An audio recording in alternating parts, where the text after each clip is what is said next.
Why do you pick San Francisco to shoot your special?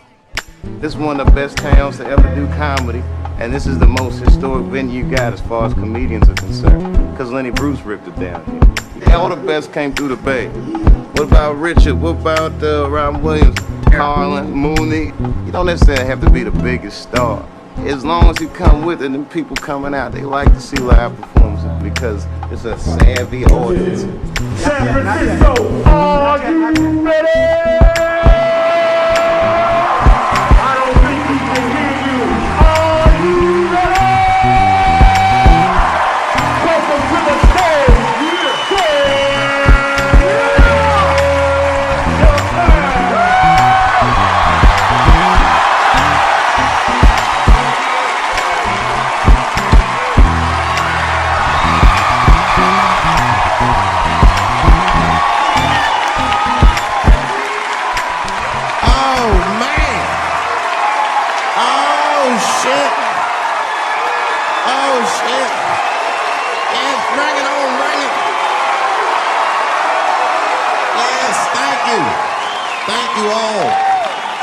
Thank you for coming.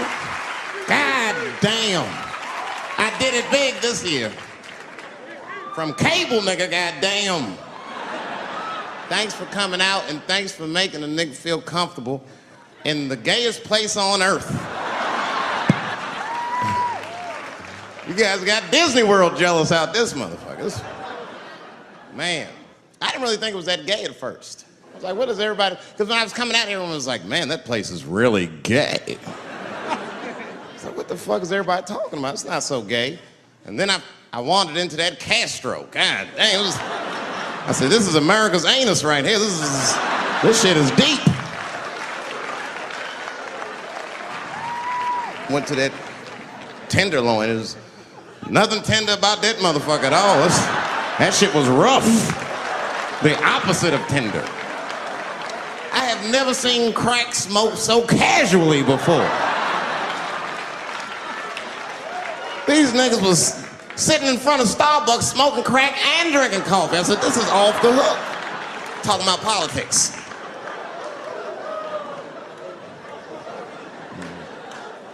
I seen one crackhead trying to break into somebody's car, man, and it struck a chord with me. I tried to stop him. I said, hey! And he looked back and saw me and said, oh, keep an eye out. I said, nigga, that was me that said that. I'm trying to help you. I want this shit to stop.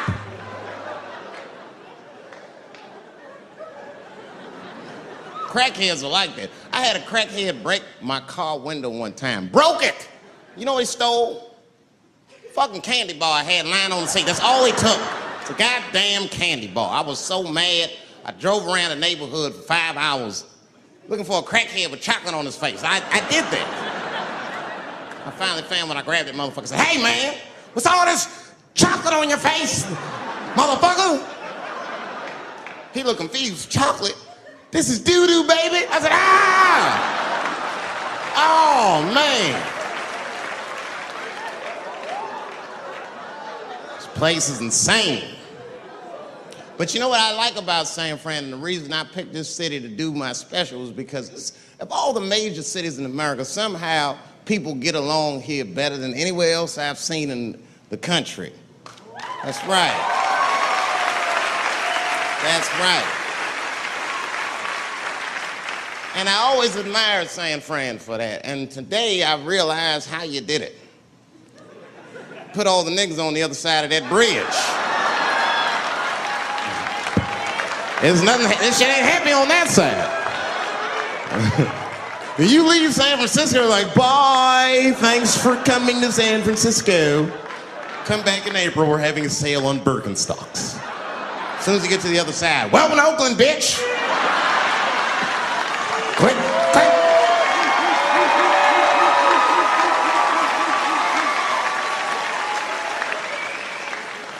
It's fucking crazy. But it also feel like it's an East Coast city in the West Coast. You guys got subways and shit. I'm scared of public transportation. I was on a bus that was held hostage 45 minutes. It wasn't life-threatening. I don't want to give you that impression. It was a dude jerking off, but the shit was scary, son. It was scary. 'Cause right before it happened, I was on the bus smoking a cigarette. It's a long story. That's not the coolest shit I ever did. And people freaked out. Sir! Sir, put that goddamn cigarette out, okay? This is everybody's air, sir. I flicked it. I didn't want any trouble. And just at that moment, coincidentally, this homeless dude, out of nowhere, pulls his dick out. Started beating off. And I was furious. Because nobody said shit to this guy. They were just looking like, oh my God. I was the only one on the bus that had the balls to say anything to him. And it's not even like I was brave, really. It was that, you know, I was sitting next to the motherfucker. I had to say something. Come on, dog, you hit my elbows. Stop. Son, just stop. That's all I said. I didn't want to say too much. Guys beating off on the bus means there's something wrong with this motherfucker. He's not wrapped so tight. I didn't want to push him over the edge. As soon as I said something, all these dummies on the bus now, they're brave. He's right. Put your goddamn cock away. I don't want to see this anymore. I don't want to see it either. Yeah! Now the guy flips out. All right, everybody, back up. Back the fuck up. I tried to be nice about this. Now everybody freaks out. Oh my God, it's a biological attack. Oh. I'm caught in the middle. I can't lose my cool. I said, hey, everybody, just calm the fuck down or you're gonna get me shot. Let's all just be cool. Let's do what this man says so he'll leave us alone. Now everybody gets quiet.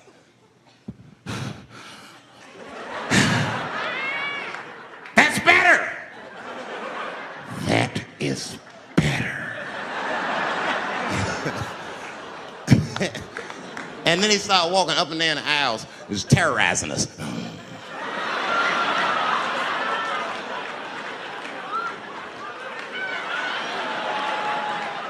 And then he starts making demands. You in the pink shirt, squeeze your tits together. Oh God, no, no.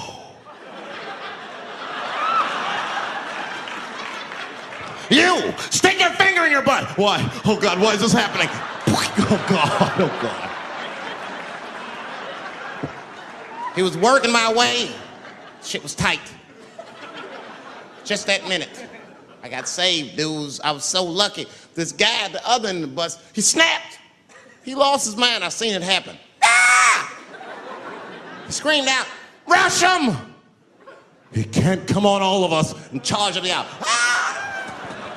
And it was like a movie. This homeless dude seen him coming and shot one off. Ah!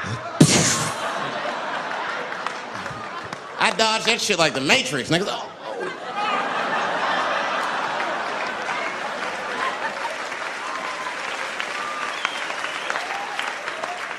The guy behind me wasn't so lucky, y'all. No!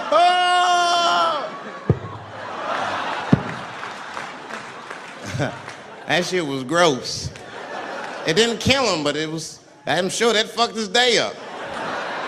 You're not gonna have a normal day if the homeless dude busts a nut on your forehead and 8:30 in the morning. That's a wrap on the rest of the day. Ah! This guy was freaking out. It burns! Oh! Oh! Oh! Everyone was standing around looking at him. Even the homeless dude felt bad. I guess he was finished. He came back to his senses. Oh, this is my stop. I said, relax, motherfucker. I had to say something. Relax. Oh, I can't. I got AIDS. I know it. I said, you can't get AIDS from a homeless dude busting a knot on your forehead. That's not how it spreads. I don't even know if that's just true. That's just what I told him, man. He was so scared I had to say something. I don't know where AIDS comes from. Who the fuck knows? Scientists don't even know. Scientists still say AIDS started because somebody had sex with a monkey. Word. After all this research, this is the best explanation that you came up with, mother. Nobody fucks monkeys and people, you idiot. You either fuck monkeys or you fuck people. That's it. There's no in between. You're not gonna get some monkey pussy on Tuesday and then be like, oh, let me call Charlene on Thursday. No. Once you fuck a monkey, that's a firm decision. I'm out of the human pussy game for good. It's ridiculous. You act like monkeys are just as open as waiting for people to fuck them, man. It's ridiculous. The monkeys don't want to be fucked by people. Think about it. Think how hard it would be to catch a monkey and fuck it. That's ridiculous. That's how it had to go down. Who you think you're just gonna walk up to him in the woods and bribe this nigga with fruits and bananas? Hey, buddy. Hey.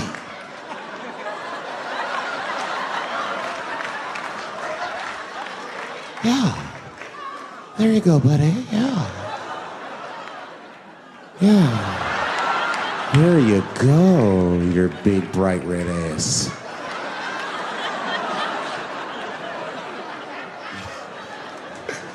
It's big bright red booty. You know how strong a monkey is? Would rip your dick off like the celery stalk. Just throw that shit in the tall grass to never be seen again.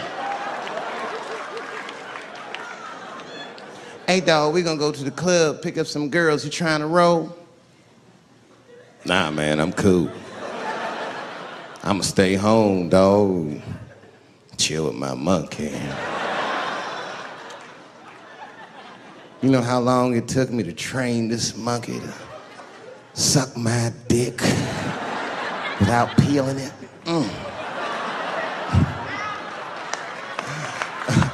Last night, Chim Chim jerked me off with his feet. Nigga, only a monkey can show you that kind of love and tenderness. So y'all can keep fucking these people if you want, niggas. More monkey pussy for me.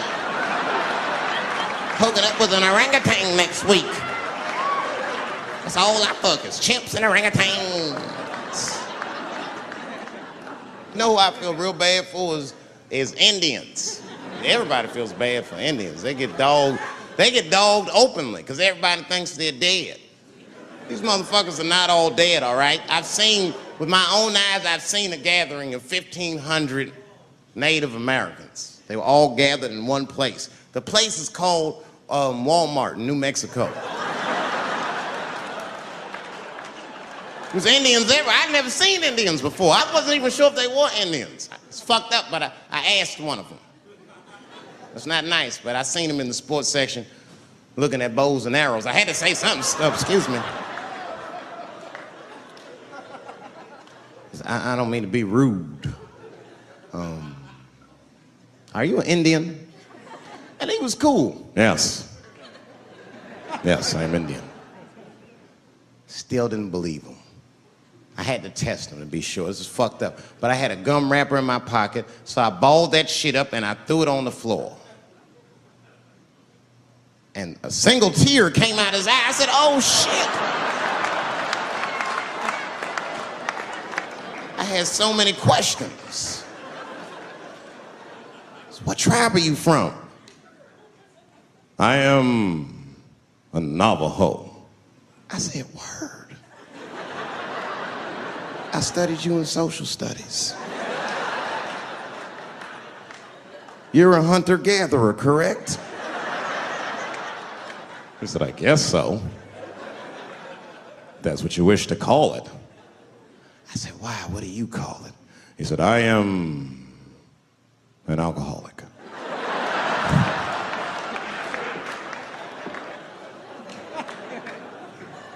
I said, well, what's your name, dog? He said, please. Dog is my cousin. That was a good guess. My name is Running Coyote. What is your name, friend?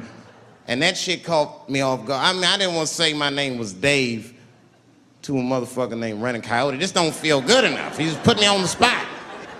I said, huh? My name, what? Oh, my name's Blackfeet. Then I changed the subject. Forget about me. What's going on with you? I want to meet your chief. Why don't me, you, and your chief and your friends get together tonight? We could have a real live peace pipe smoking ritual. We need to celebrate, nigga. I thought you were dead. And he set it up. It was beautiful. It was just like I dreamed. We was all sitting around. Them Indians was beating the drum.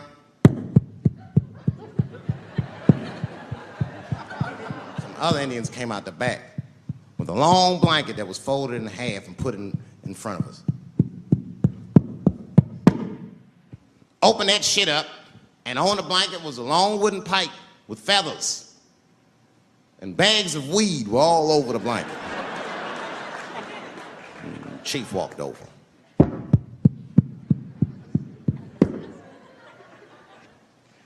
The big ones are 50. The little ones are 25. And these are 10.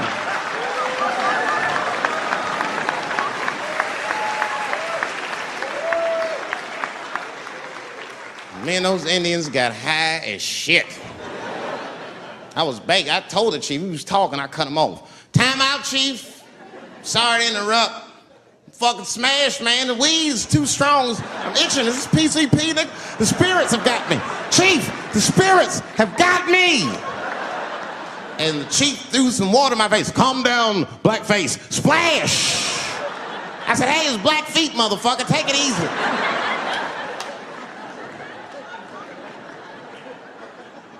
Blackfeet, you're welcome to stay amongst me and my tribe for the night until the spirits leave you. And they gave me my own teepee to sleep in, which sounds nice. I personally felt like it was a little fucked up, you know, because they all had houses, man. It's like, why can't I sleep with y'all in the house and watch TV? Nigga, I can't be on this grass all night.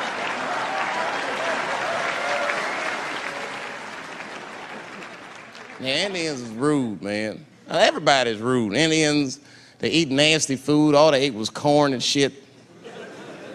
Doritos, I think they call them. That's right. People only see the surface. They see the division in our foods. Just because I eat chicken and watermelon. They think that that's something wrong with me. Let me tell you something. If you don't like chicken or watermelon, something is wrong with you, motherfucker. There's something wrong with you. Where are all these people that don't like chicken and watermelon? I'm sick of hearing about how bad it is. It's great. I'm waiting for chicken to approach me to do a commercial, nigga. I'll do it for free, chicken. It's the least I can do. They make fun of Latin people for eating, what y'all eat? Beans, rice, corn. Listen, that's not a reason to hate a motherfucker, all right? It's funny, but it's not a reason to hate. The only reason these things are even an issue is because nobody knows what white people eat. You've been very good at keeping that shit a secret amongst yourselves. I study white people. You don't know that. I'm writing a paper on you. Not even for school, nigga, just to do it, just to get, I'm just doing this independent research. I'm spending my money, that's why I'm working so hard. I follow you around grocery stores. They freak out. I just try to peek in the cart. They always say, get away from my cart, nigga. What are you looking at? Chicken and giblets are over there. You must be lost. These are vegetables.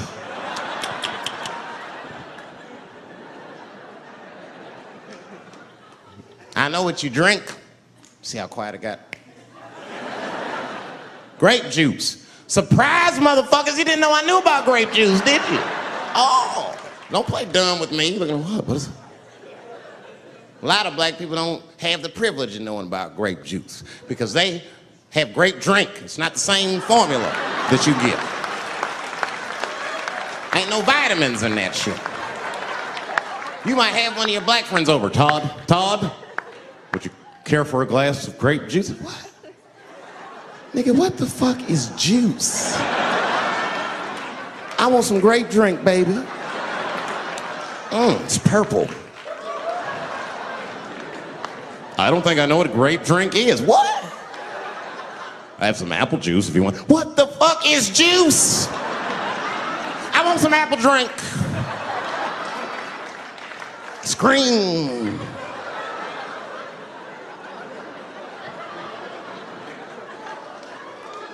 Remember that commercial for Sunny Delight when all the kids run in from outside playing? And they all run to the fridge.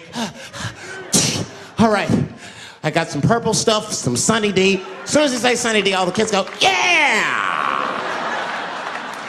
Watch the black kid in the back. If you ever see that commercial again, look at that black kid. He'd be like, I want that purple stuff. That's drink, nigga. That is drink. They want drink. I want all them vitamins, nigga. I went drink. Sugar, water, purple. That's the ingredient. Sugar, water, and of course, purple. It's too fucking much. I got a lot of things to talk about tonight. First of all, I've stopped smoking weed. With black people, you didn't let me finish, motherfuckers. God damn. I'm sorry, black people, to break the news so publicly, but I can't smoke with you anymore. Every time I smoke weed with my black friends, all you talk about is your trials and tribulations. I'm sick of that shit. I got my own problems, nigga. That's a waste of weed. I'm smoking weed to run away from my problems, not take on yours. From now on, I smoke weed exclusively with white people. Calm down, motherfuckers. You win by default. You got good weed conversation. All white people talk about when they get high is other times that they got high. I can listen to that shit all night. Dude, remember at Frank's last week? It's fucking smashed, man. And catalogs everything they drink. 2 shots of Jaeger, tequila, 4 bong hits, man, beer, cheeseburger. That shit is great. Only bad part is you cannot pass out around white people. Every time white dudes pass out around each other, they always do some borderline gay shit when the guy's asleep. Frank fell asleep, so we stuck a carrot in his ass and put shaving cream on his balls. Why, motherfucker? Why would you do that to a friend of yours? He trusted you enough to sleep around you. You gonna put a carrot in his ass? Is that nice? I tell you right now, if I put a carrot in a black dude's ass, a nigga will kill you when he wakes up for some shit like that. That is an automatic death sentence on the street. It's a rap for you. I'm gonna kill that motherfucker.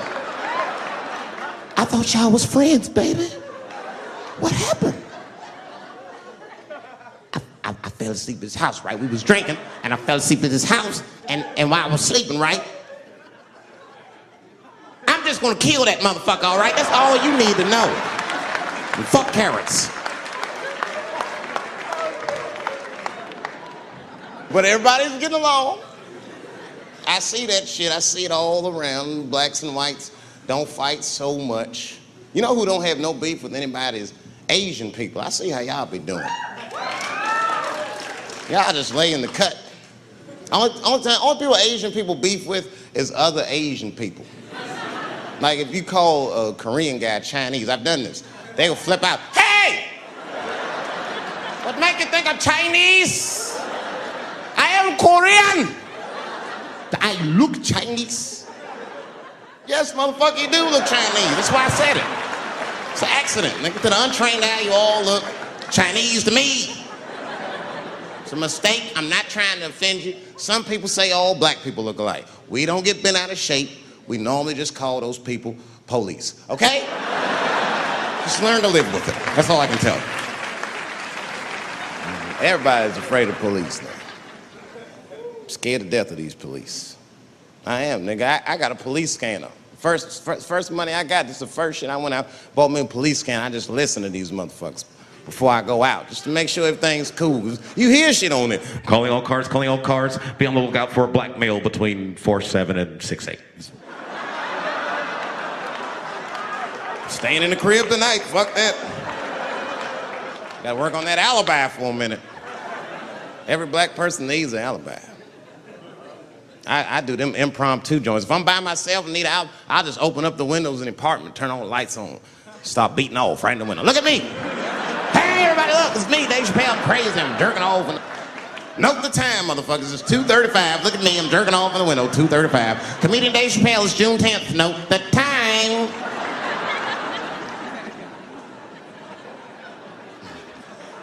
That shit could save my life. Officer David Chappelle couldn't have done that. I saw him in his window masturbating from 2:35 to 2:37. I'm certain of it. He was standing on a clock and holding a calendar and today's paper. Fuck, I need an alibi. I can't be no celebrity. This shit is just the worst. I'm seeing it. I see why stars are crazy now. These motherfuckers. I went to Disney World with my kids, which is a big deal for me. I don't get to see my kids so much. I do Chappelle show 20 hours a day. Sleep for like half an hour, raise my kids for 10, 20 minutes, and I go back to work. Now, this particular day, I got to hook up with the kids. We went to Disney World. Everybody at the park, fucking everybody. Hey, I'm Rick James, bitch. Hey, I'm Rick James, bitch. It's like, hey, man, hey. You mind not calling me a bitch in front of my kids? Time out, motherfucker. We take a day off. Even Mickey Mouse did it. I said, this is the most unprofessional shit I have ever seen in my life. Rick James, bitch. Oh, I was fed up. I caught that motherfucker with an uppercut. Bop! Knocked his head clean off. Everybody was screaming. Oh my God, oh my God. Mickey Mouse is Mexican.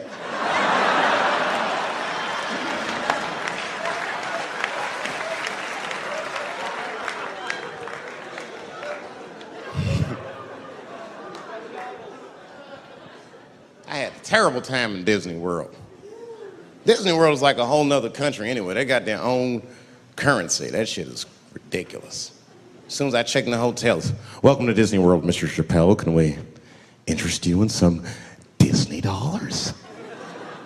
Nah, man, I'm cool. You can't buy weed and pussy with Disney dollars. Like, I'm on vacation. I like them greenbacks.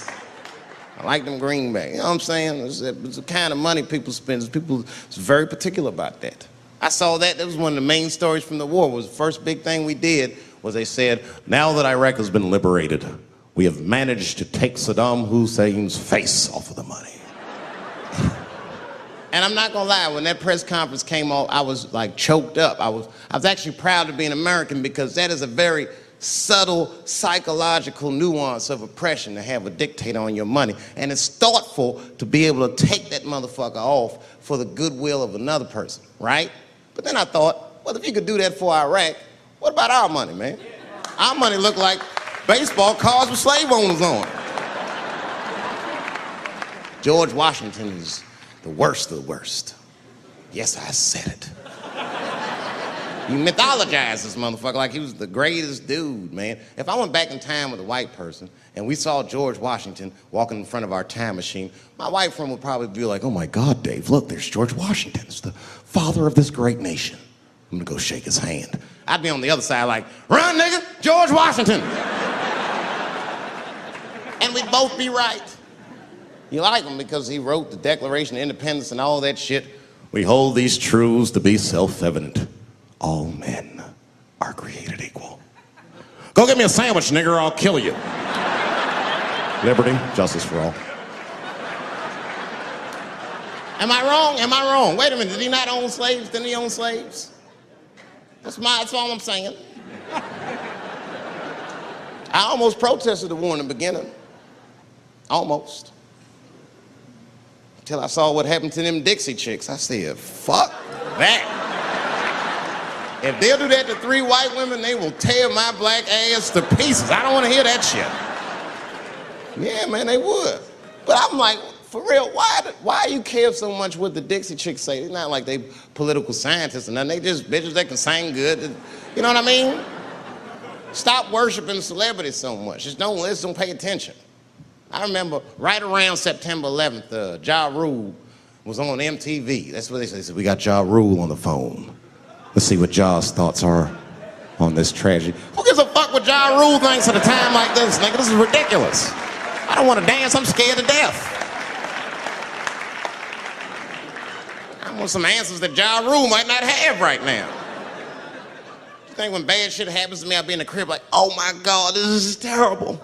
Could somebody please find Ja Rule, get hold of this motherfucker so I can make sense of all this. Where is Ja? God, me Ja Rule.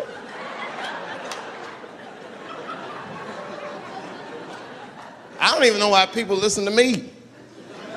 I'll say anything, nigga. I've done commercials for Coke and Pepsi. I don't give a fuck what comes out of my mouth. I just say what it takes. Whatever it takes, that's what I'm saying. If you want to know the truth, can't even taste the difference. Surprise!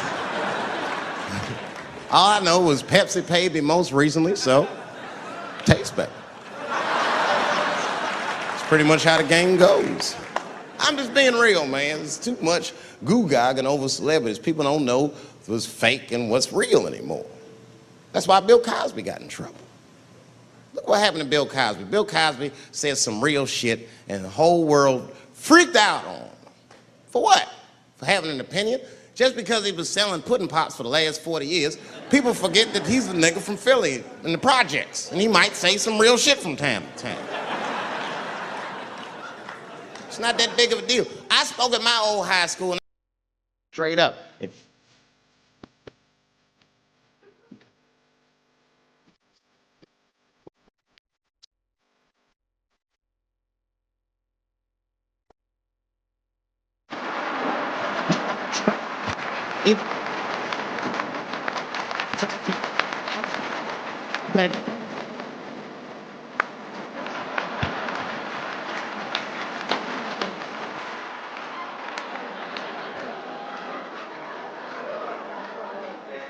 I just hope they listen.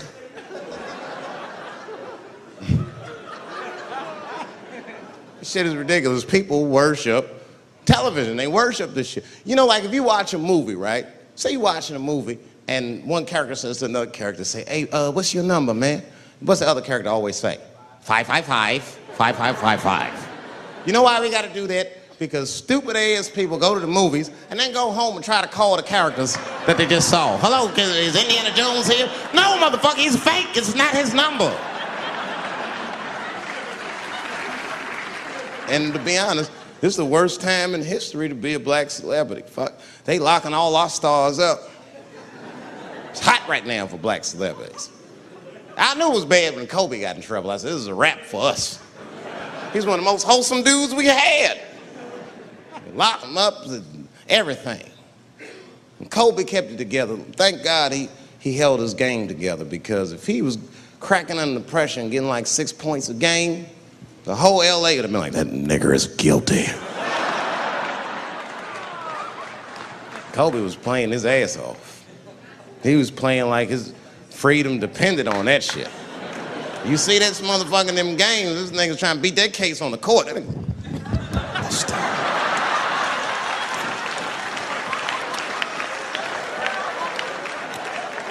Like the judge threw him the ball, like, play for your freedom.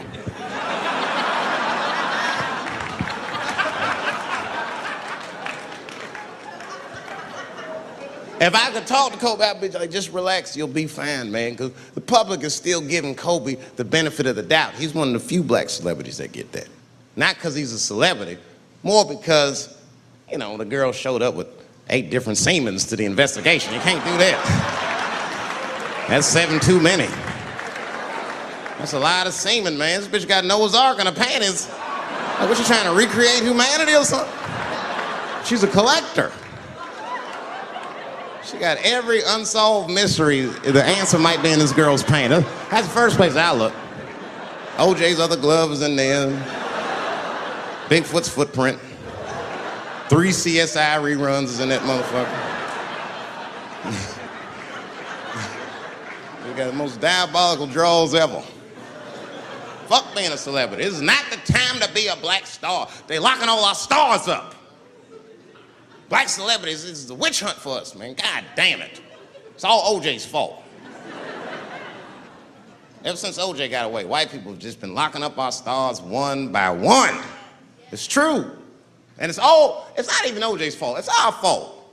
We celebrated too openly when OJ got acquitted. We should have been quiet about that shit. As soon as it's not guilty, niggas just damn. Oh, in your face, nigga, in your face. It hurts, don't it? It hurts. Burns, doesn't it, nigga? Ooh, that justice system burns, doesn't it? Welcome to my world, motherfucker, all that shit. White people wanted OJ's ass bad. City of LA spent over $12 million just trying that motherfucker. And the look on white people's face when he was acquitted, priceless. Priceless.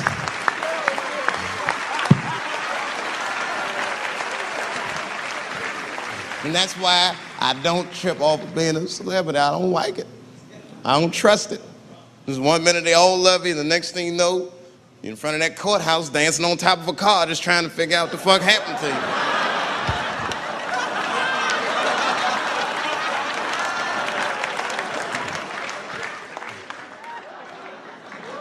That's what I'm waiting for, because the timing of this Michael Jackson shit is what makes me doubt it. Every time this war is going out of control, or the economy gets bad, or something is wrong with the world at large, it's always these moments in history that Michael Jackson will coincidentally jerk off a kid. This is getting a little ridiculous.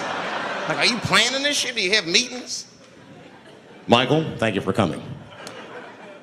As you know, Michael, the war has not been going as well as we expected. There's been a lot of hiccups, and the public is asking us a lot of questions, of course. And, well, Michael, there's no nice way to say this, and all I know how to do is be direct, so let me just be direct.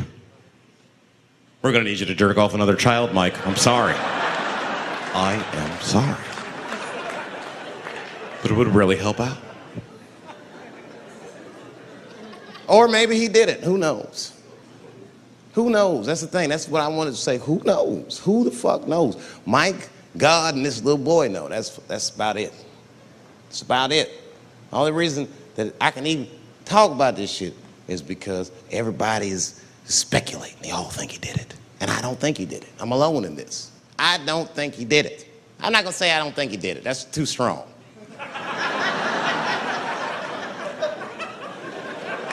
Let me just say I am reserving judgment until all the facts come out.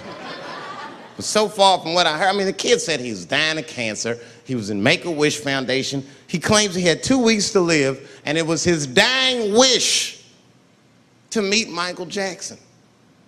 Come on, man, give me a fucking break. This kid is 10 years old. He don't remember Thriller. The fuck you want to meet Michael Jackson for, honestly? I remember Thriller, and I just, like, kind of want to meet this nigga. Like, I wouldn't break an appointment to meet him. I'll put it that way. I'd have to already be free. That's ridiculous. It's like if I'm dying in 2 weeks and go, oh, mama, get me in a room with Chubby Chuckle. I wouldn't want to meet that motherfucker. My last 2 weeks. Why not Usher or somebody like this? So then the kid claims he goes to Michael's house. This is where it all gets crazy. I don't, like, you know, he does everything you'd expect at Michael's house. They climbed trees and rode roller coasters and Ferris wheels. The chef made cookies, pies, and cakes. They was petting the monkey and the giraffe, sang songs, kid shit. And in the middle of all this childlike activity, for some reason, Mike pulled out some wine and some pills and sucked his kid's dick. Folks, it hurts me to say it. And the kid had the nerve to call that abuse. Motherfucker, that is a good host. God damn, what else do you want? What else do you want? I'm lucky to get a glass of grape drink at my friend's house. Let alone a roller coaster ride and my dick sucked. Mike must be confused, like I brought you in my house, I fed you, I sucked your dick, and this is how you repay me, motherfuckers? This was your wish, not mine. Thought you were dying in 2 weeks. What happened to that motherfucker? I've been in court for a year and a half. You get stronger every time I see you.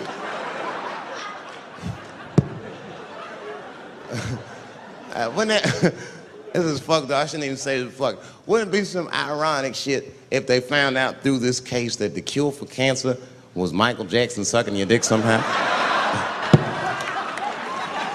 Like if Mike had powers like Green Mile and all the kids like, please, Mike, suck our dicks. Never again. He didn't appreciate it. Can we at least study your saliva? Please, Mike.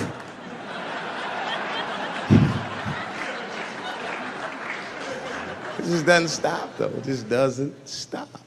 And the only reason I can talk about Mike is because he's a freak. He is a freak. That's why people let you talk about it. Because if I brought up Catholic priest fucking kids, it'd get quiet as shit. But when Michael Jackson does it, it's okay because he's a freak. His face is all cut up. But just remember, when you look at that thing that he calls his face, that he did that for you somehow. Somehow he thought you might, maybe it'll help. Maybe people will like me more if I turn myself into a white, ghoulish-like creature. I don't know what the fuck it is, but he did it for you. And I appreciate the gesture, Michael Jackson. If you're watching this, I appreciate that gesture, and I want you to know, fuck everybody, Dave Chappelle understands. Because you want to know something? I'm getting some work done. Surprise, yes. Nothing major. You would never know if I didn't tell you, but it's some shit I'm insecure about that I want to work on. If you must know, I'm getting Botox done on my balls to get these wrinkles out. Finally, have these shits smooth as eggs. No, I can't wait. I cannot wait. And I'm not stopping there. That's just phase one, baby. I'll be like Bob Vila, these old balls, I'm fixing them up. I'm plucking all the hair out. I gotta make room. I know this. I gotta make room. I'm gonna tattoo a gangster ass face on them. Mean expressions like this. And then I'll grow the hair back on the bottom so they got beards like me. And then I'm hitting that beach and looking for ball suckers. I'm gonna wear some high shorts just like this. And walk up to women with a confidence I've never had before. Pardon me, miss. I don't mean to be rude.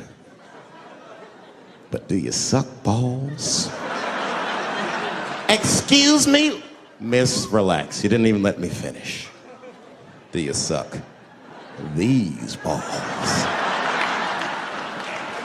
Oh my God, those balls are as smooth as eggs. Yes, I'll suck them. I've played this scenario out in my mind 1,000,000 times, lady. That's how it always ends. Yes, I'll suck those balls. All our stars, man. R. Kelly pissed on his victim.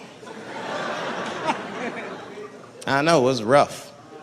But I mean, again, I can't even judge R. Kelly. First of all, we don't know if these allegations are true, and not even if they are true. If you want to know how I feel about it honestly, if a man cannot pee on his fans, I don't want to be in show business anymore because, well, that's why I got in the game, baby. I got dreams too.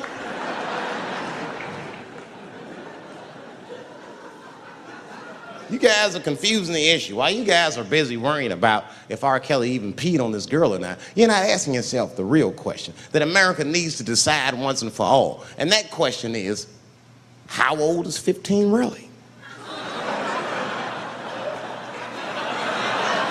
Oh, that's a good question. That's a good question. I'm not saying that a person is as smart as they're going to be at 15. That's not what I'm saying, man. But I am saying 15 to me is old enough to decide whether or not you want to be pissed on. I mean, that's me.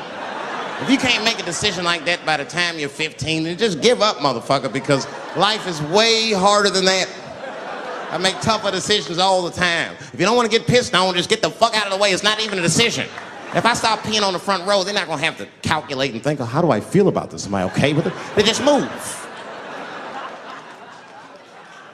You can do that at 15. I could have. I've been 15. When I was 15, I was doing stand-up in nightclubs. I smoked reefer from time to time. Friends were selling crack. I was trying to finger fuck people. I knew what was happening around me to some degree.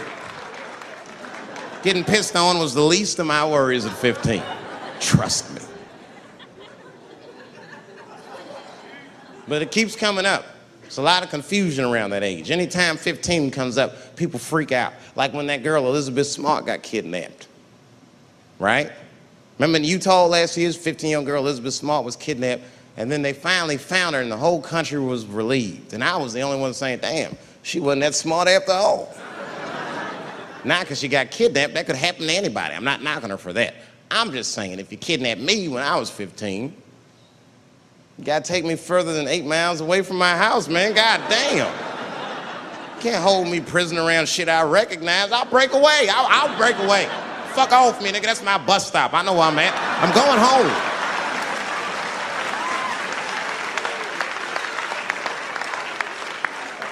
She was missing for 6 months, 8 miles away from my house. That's 2 exits, man. That's nothing. And while she was missing, during this half a year that this girl is missing, there's a 7-year-old black girl gets kidnapped in Philadelphia.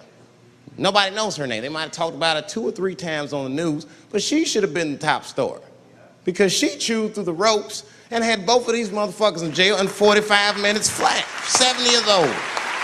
I'm not making this up.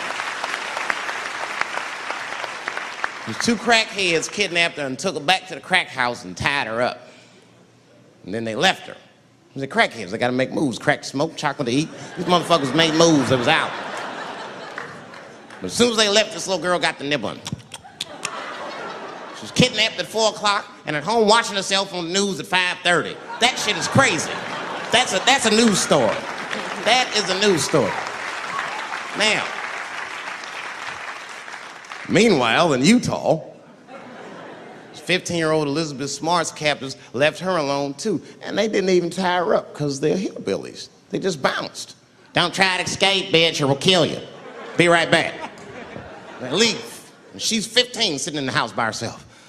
How am I gonna get out of this? Come on, Elizabeth, think. Think, Elizabeth, how am I gonna get out of here? Why don't you just open the fucking door and go outside? Have you thought about that? Do you have a quarter? Do you know your phone number? You're 15, bitch, run. Stop thinking and stop making moves. I know I sound mean, and I know what the people are thinking when I'm saying this. Dave, she is only 15. All right, but that's the discrepancy, because when you talk about a little girl like Elizabeth Smart, then the country feels like 15 is so young and so innocent. On the flip side, here comes 15 again. Now we talking about a 15-year-old black kid in Florida. This black kid accidentally killed his neighbor when he's practicing wrestling moves that he saw on TV. Now, was he a kid? No. They gave him life. They always try our 15-year-olds as adults. The Snicker knew what he was doing. It's a goddamn pile driver. If this kid gets on the ropes, there's no stopping him. You'd have to send the Rock to arrest him. And they gave a 15-year-old boy life in jail. If you think that it's okay to give him life in jail, then it should be legal to pee on him. That's all I'm saying. You got to make up your mind across the board how old 15 actually is. That's all I'm saying. So I'm going to tell you right now, if somebody comes in here and puts a gun in my head and says, Chappelle, you got a choice to make. You're either going to jail for a month or we'll let you go, but you got to let R. Kelly pee on you. I'm not hesitating. Bring in R. Kelly and tell him to stay away from my ass. I'd rather get pissed on the outside than fucking the butt on the inside, son. I can't go to jail with some smooth Botox balls and think everything's gonna be all right. It's not that kind of place. Take my chance with that piss. Piss will wash off with a 10-minute shower, I'm certain of it. This piss coming right out. What can I do? They're gonna put me in jail. Society's changing rapidly. Can't smoke indoors. What the fuck is that all about? I got kicked out of titty bar for smoking. No, that shit was ridiculous. The stripper did it. The stripper came up like, your smoking is a health risk for me. I don't want to work in this kind of environment. Bitch, you have your gonorrhea-infested pussy in my face. You started it.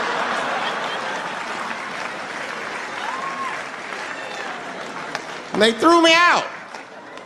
It's the dirtiest place I've ever been thrown out of. And just to give you an idea of what I mean by dirty, lap dances at this place, $3.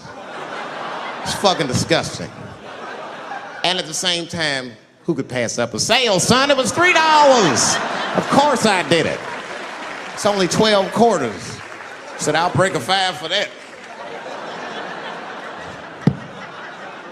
I've never seen somebody work this hard for $3. This lady must have been a throwback to the Great Depression. She was all over me. It's the first time I ever told a stripper to get off me. All right.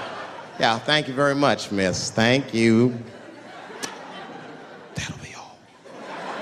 That's enough. Hey, get off of me.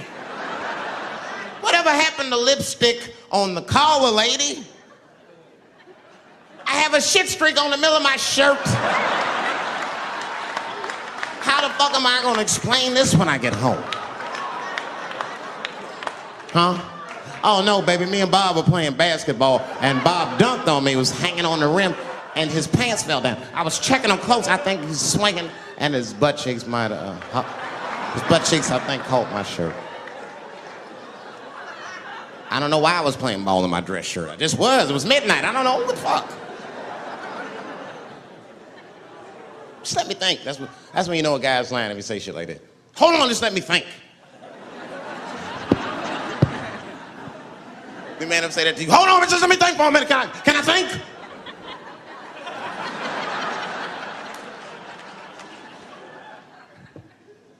Well, y'all women, man, you guys just made too much progress too fast. Not too much, but you're confused by it. You made so much progress, you're even confused. Men and women, we both like, what the fuck just happened?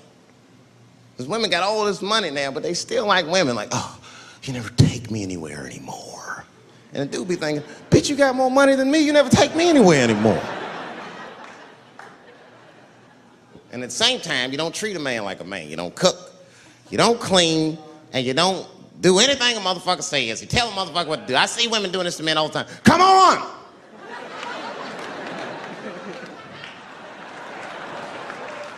No man wants that shit.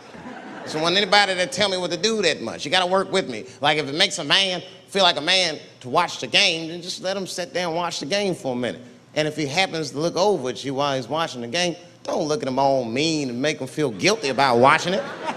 Just pick up your own titty and suck it. Just try it out.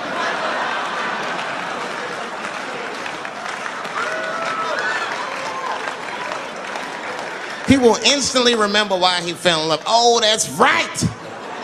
Forgot my girl sucks her own titties from time to time. I can't walk away from that. It's too hard to find. You see, that took 20 seconds. You still can be as busy as you want, just suck your own titty and everything's cool. Well, how about this? If you're making love to your man, you're already making love, might as well spice it up, right? How about this? I personally like it. I like it when a girl tells me where to come. Don't like it when a girl tells me when to come. I hate that shit. Don't come yet. Oh, bitch, all these rules.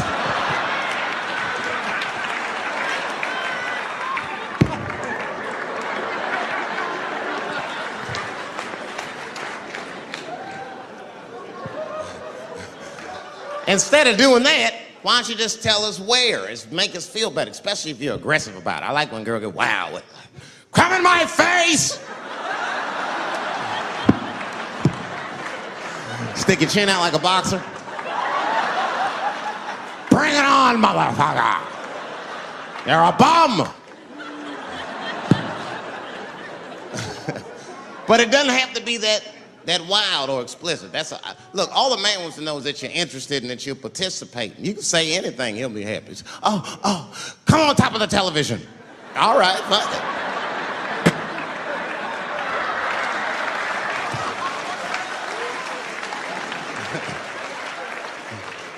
The weirder the place, the better. Oh, come in my fishbowl. Damn, fishbowl.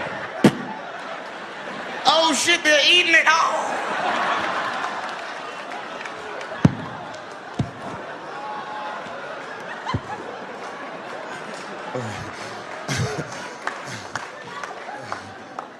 Fish love it when I come over. Oh, it's that guy. We're having chicken tonight.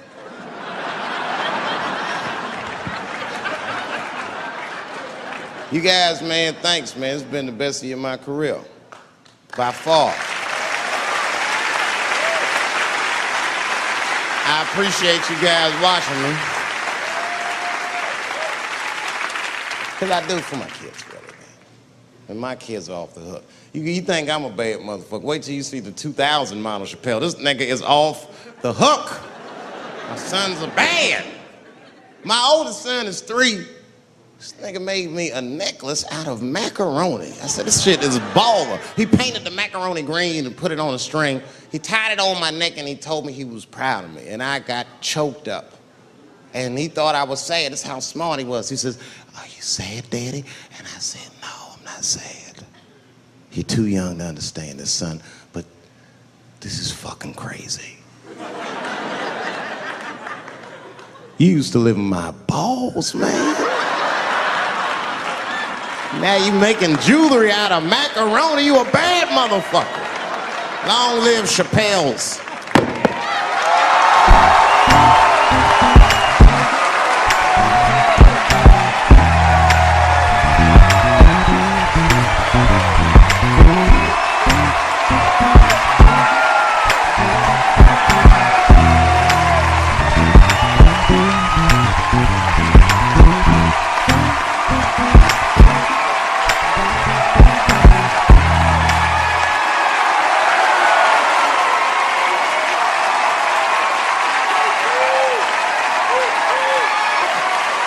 Oh, shit. Thanks, guys. Thank you. That's what it's all about. Everybody usually wants to be famous so they can rock nice jewelry and all that shit. Nigga, I already got a macaroni necklace. I got valuable shit. I got valuable shit. I'm not in it for that. Only kind of shit I want to do with fame that's like decadent is I want to go to Vegas to the $5,000 blackjack table. And I don't even want to play. I just want to be such a big star that I could go up to one of the players in a tight hand and put my dick on their show. And I'm such a celebrity, they think it's funny. Hey, what the fuck? Oh shit, Dave Chappelle. Wow. Get on the cell phone. You are not gonna believe whose dick is on my shoulder right now. And this guy's balls are smooth as ass. He's had some work done. Couldn't thank you enough. God bless you all, man. Keep watching me. I'm gonna try to make it interesting. Stay safe. I'm rich, biatch!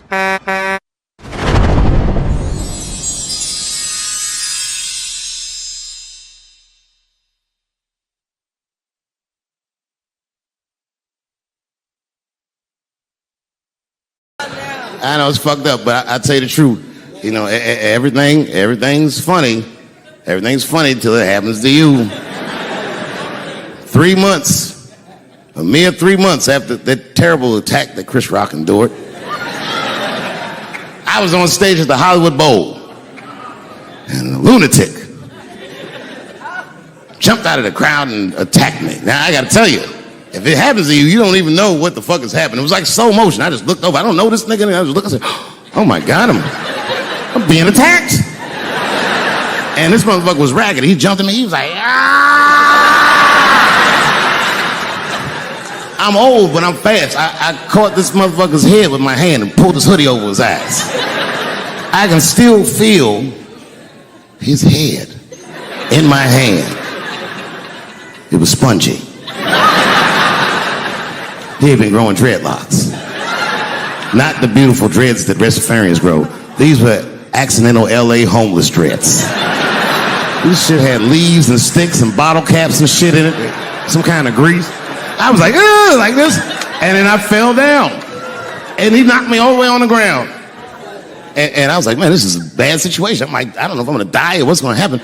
But in that moment of vulnerability, you know what occurred to me that had never occurred to me before in my life? In that moment, it occurred to me that bodyguards should not wear dress shoes to work. Travis! This nigga Travis came out slipping and sliding on some kind of beautiful loafer and fell flat on his back. I said, oh my God. Now both of us are down. I gotta handle this shit myself. So I popped that back, boom. And then the kid that knocked me down, he popped out, boom, and we looked at each other and realized, at the same time, I was bigger than him. And that motherfucker took off running. And I started to chase him, and I said, fuck him. I picked the microphone up. I said, I'm gonna finish this show now. That's right.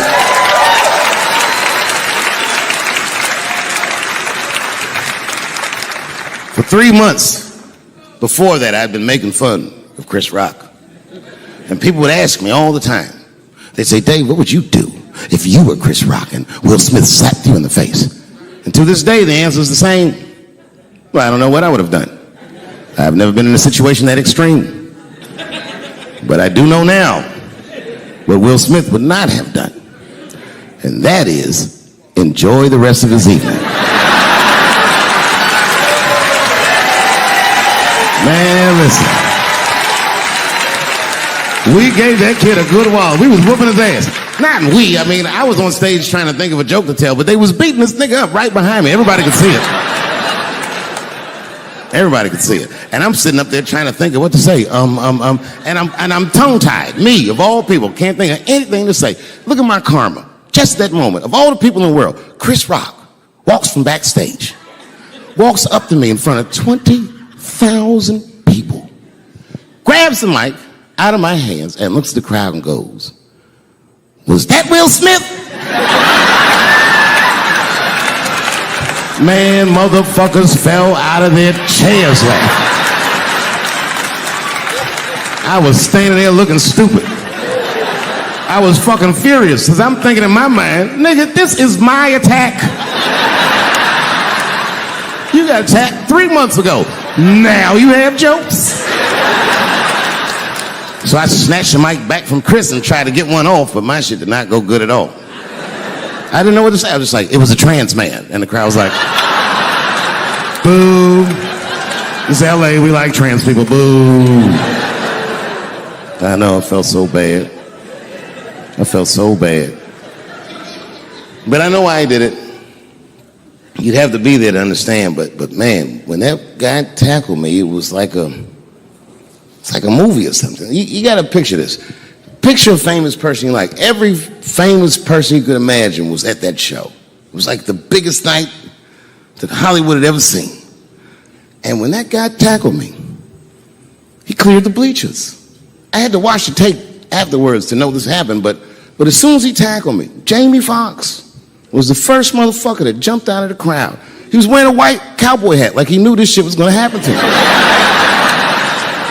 Never seen this nigga in a cowboy hat before. And Jamie started chasing that motherfucker around like any given Sunday. And that kid was fast as shit, was juking and shaking, and he broke Jamie's ankles, and he just kept running. And then Jon Stewart from The Daily Show ran from backstage and jumped at this motherfucker like Super Jew. He was like, ah!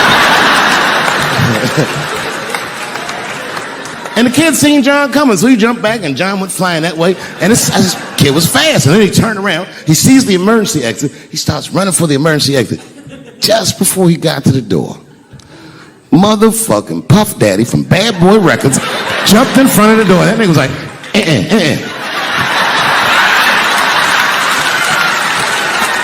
Boy, Puffy got that motherfucker. And then every celebrity just ran out because every celebrity saw themselves in me, and they just started beating the fuck out of that kid. And I know Chris was backstage looking like, nobody helped me.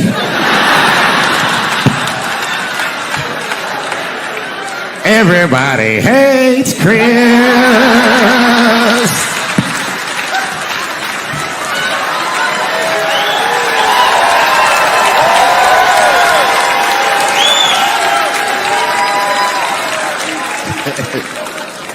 Look, it was way more intense than what you guys might have read. I don't know what you read, but the kid, while we was beating on him, reached in his waistband, pulled out a .22 caliber pistol. That shit was mayhem. Everybody started screaming, oh my God, he's got a gun, he's got a gun. And then I got scared. I was in the back, but I was scared because I knew that everybody that was with me was armed. Yes, if they had shot and killed this kid on stage at the Hollywood Bowl, like I pay you to do, Travis,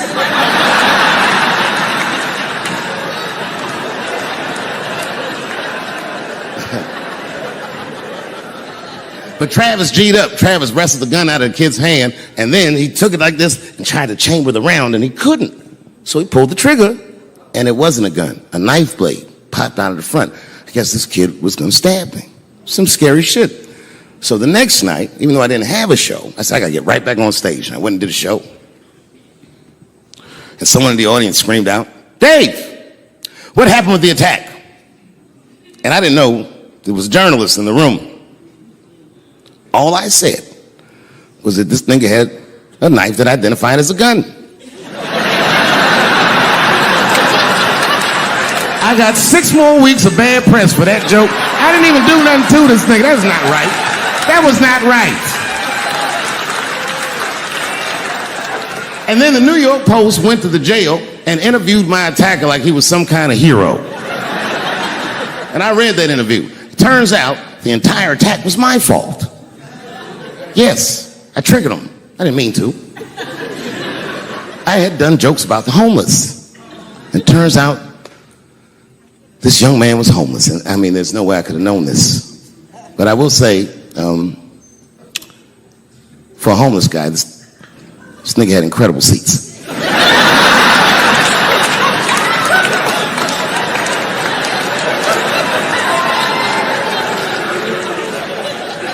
Oh, and they said I triggered him because I had done LGBTQ jokes, and it turns out this fellow was a bee. That was the headline in the article. It said, Dave Chappelle's alleged attacker is bisexual. I said, alleged attacker? This motherfucker definitely attacked me. I'll show you the tape. He's allegedly bisexual. I'm gonna need to see him suck somebody's dick before I believe the rest of this article.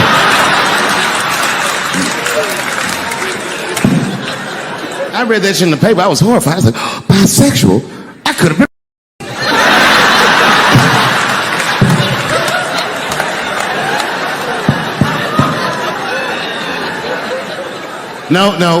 No, you know what though? It's not funny because after all that madness ensued, I went to the hotel room. I was by myself and I opened the door and my wife was in there alone. She was sobbing, like sobbing. I said, oh my God, what's wrong with you, bitch? Did you get attacked too?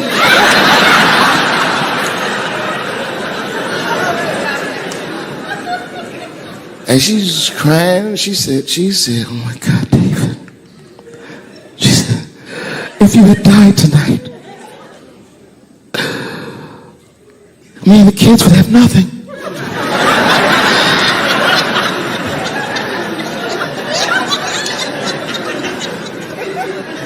Then I knew it was serious. So I sat down on the bed next to her. And I reached in my pocket, I pulled some keys out that she had never seen before. She said, what are those keys? And I gently placed them in her hands. I said, sweetheart, those are the keys to my safe deposit box. God forbid anything ever happen to me. But if it does, don't even worry about it. You and the kids have everything you need in that box. I've already taken care of it. And she was looking at them keys, and I could see her mind realize what we were actually talking about. And then she just started crying harder. And to be honest with you, that made me cry a little bit too. And we hugged each other real tight.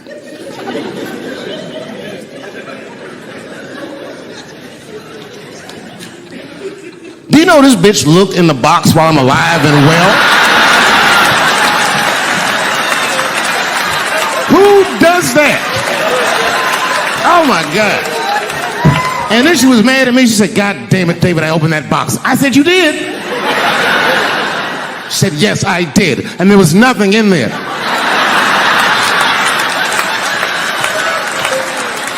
I said, nothing? Oh. She said, nothing except your stupid joke book. I said, whoosh.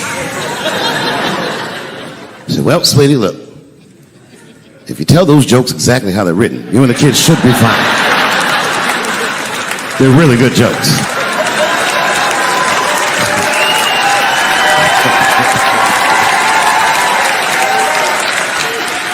She's like, good jokes? What is this shit? Come join me in my watery grave. No, you gotta roll your throat. Join me in my watery grave.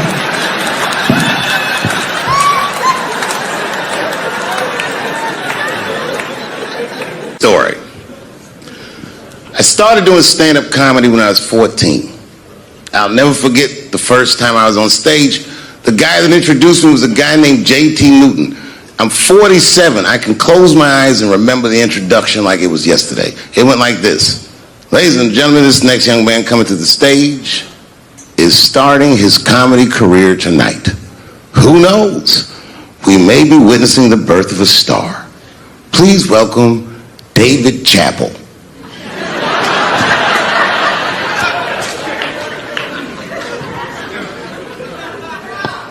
From the first time that I ever held a microphone, I was sure this was it.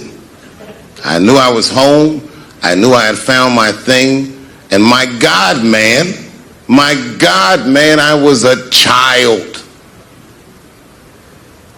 I got good. Matter of fact, I was good from the moment I started. And I'm not saying this to be a braggart. I'm telling you the truth. These old niggas was in awe of me. How is this little boy so poised? They used to say. I was. I mean, you know, I got better, but it started out good. About a year into it, when I was 15 years old, I had written a joke during the AIDS epidemic about having a Goodyear condom. Something, I don't even remember the joke. Something about an industrial strength condom by Goodyear. I just remember all the comedians really liked that joke. And there was an older comedian. And he came to me one night after the show, after he saw the joke, and he said, listen, I got an audition at another comedy club, and I was wondering, do you mind if I do that joke? I just want to borrow it. Now, I'm a kid. I don't know any better. I'm like, borrow it? Well, I guess, sure, if it'll help your career. I let him do the joke. And then weeks later, I was waiting to go on at a comedy club, and he went on before me, and he did the joke. And after the show, I pulled him aside and I said, hey, man, I don't mind you borrowing my jokes, but you got to give them back. He said, oh, I forgot to ask you. He goes, let me buy that joke from you for $50. And I said, man, I'd do it, but I'm just starting out. I need all the material I can get. The idea being that the more material I can accumulate, the faster I'll be able to make money for my work. I said, I can't do it. I want my joke back. I'll never forget this. Remember, I was a 15-year-old child.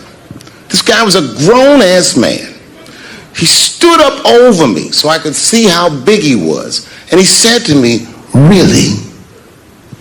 I can just take it. And he did. I got scared because I was a child.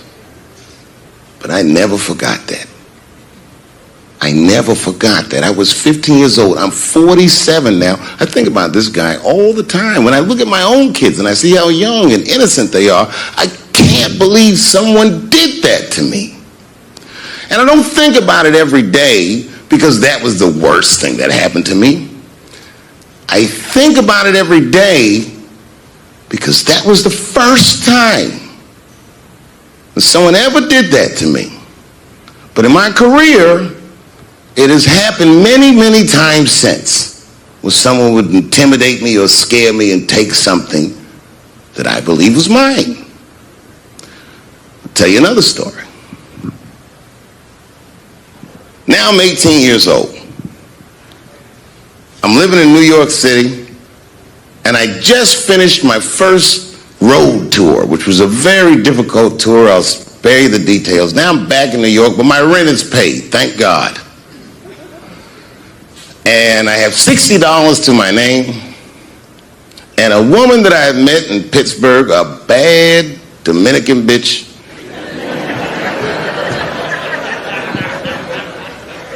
was coming to New York. She was going to spend the weekend with me. I couldn't wait for her to get there. She was coming that evening. But remember, I only had $60 for a whole weekend to entertain a bad bitch.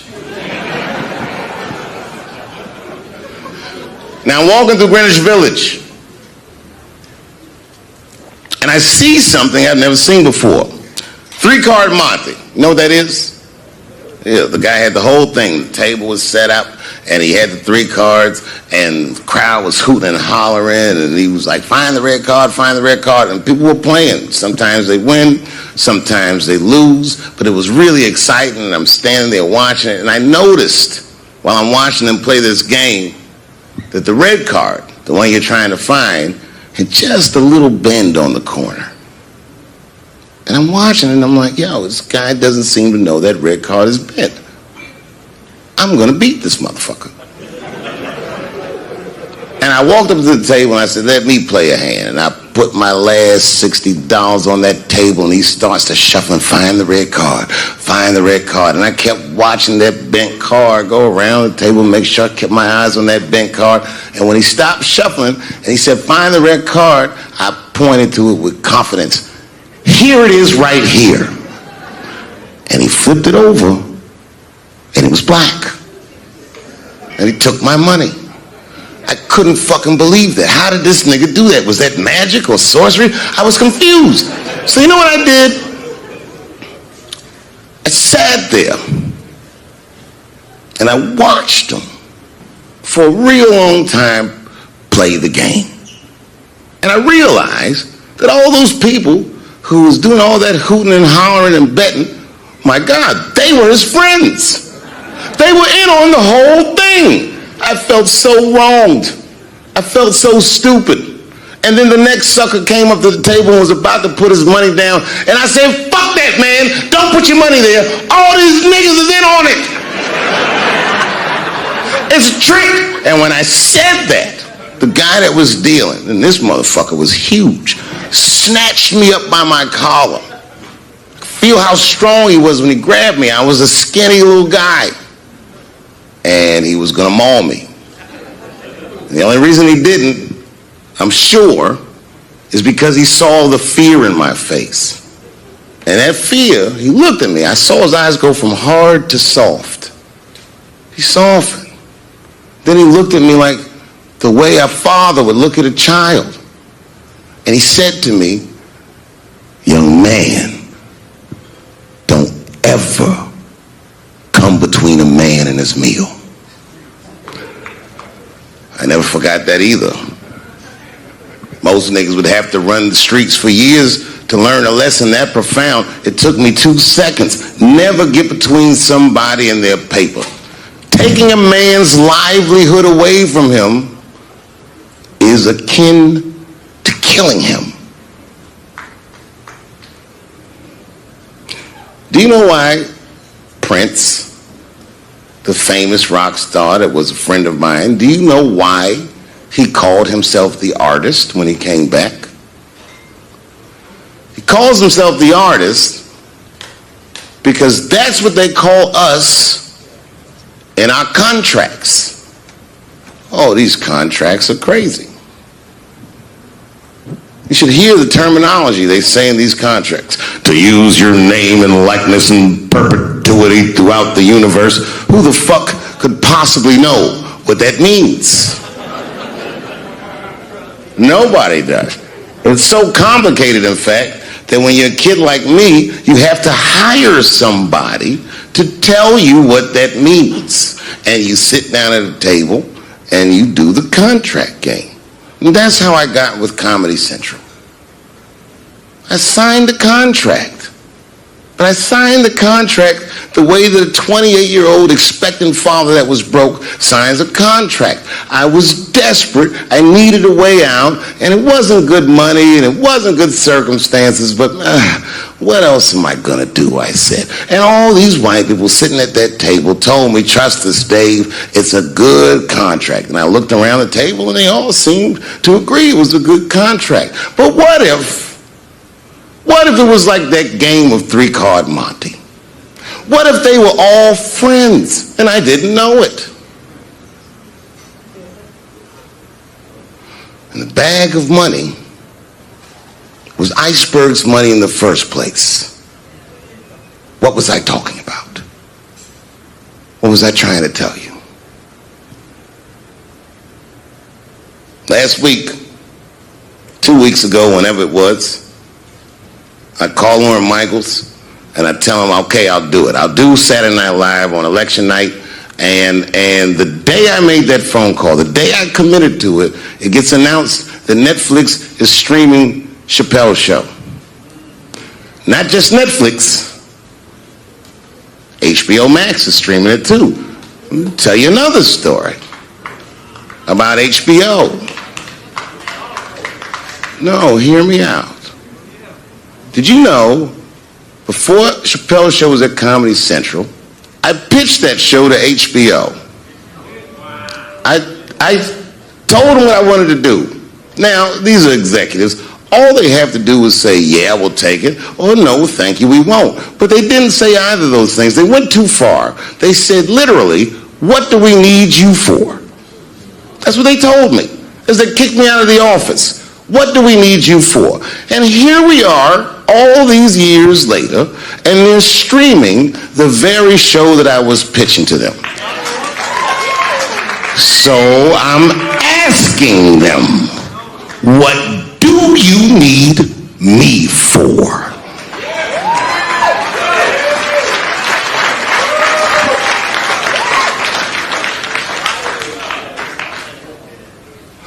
People think I made a lot of money for Chappelle's show. When I left that show, I never got paid. They didn't have to pay me because I signed the contract.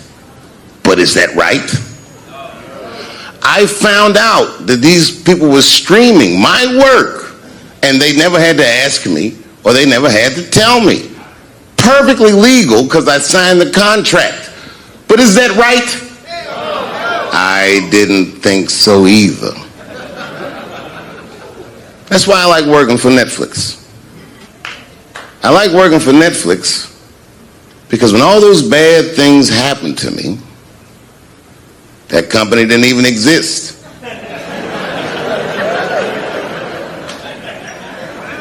And when I found out they were streaming Chappelle's show, I was furious. How could they not know? So you know what I did? I called them and I told them that this makes me feel bad. And do you want to know what they did? They agreed that they would take it off their platform just so I could feel better. That's why I fuck with Netflix.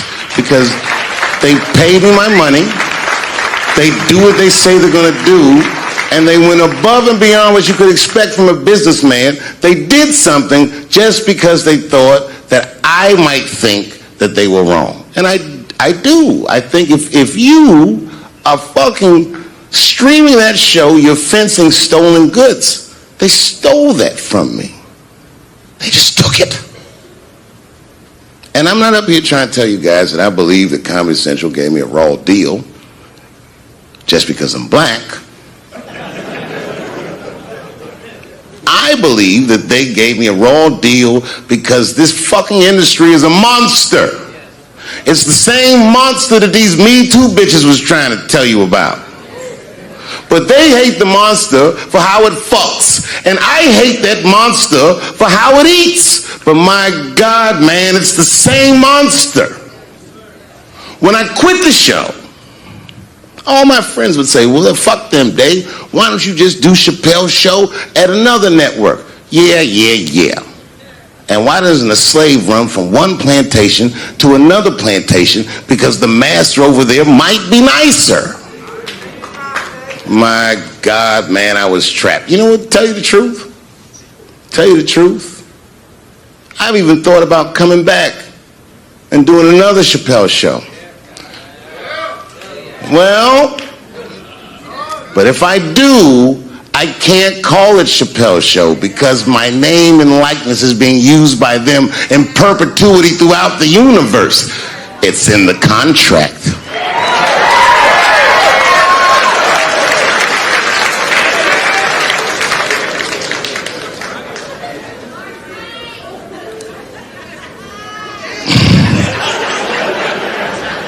You're not supposed to do this in my business. I'm up here doing something that nobody else in this business has the balls to do. I'm telling you something that you need to know. I'm trying to explain to you what you're seeing. You don't understand what you're seeing. I am publicly flogging a network. And I know that this network niggas, they watching me and they saying, why are you doing this so publicly? Doesn't feel good to be flogged publicly. Oh, believe me, I know exactly how that feels. when I quit my show, they said I was crazy. What was crazy about it? I just didn't want to do it anymore. They said I smoked crack. That's impossible. I was a devout Muslim. I didn't smoke or drink. But I do now, bitch, because you ruined my fucking life. Now it's their turn. This is their first nigga lesson, and I'm honored to give it to them. They're gonna pay me for this show. I called my agent. I said, is there anything I can do about this show? And he said, no. Well, fuck you too then. If you want something done right, I guess you got to do it yourself. So I'm not going to the agents. I'm coming to my real boss. I'm coming to you. I'm begging you. If you ever liked me, if you ever think there was anything worthwhile about me, I'm begging you. Please don't watch that show. I'm not asking you to boycott any network. Boycott me. Boycott Chappelle's show. Do not watch it unless they pay me.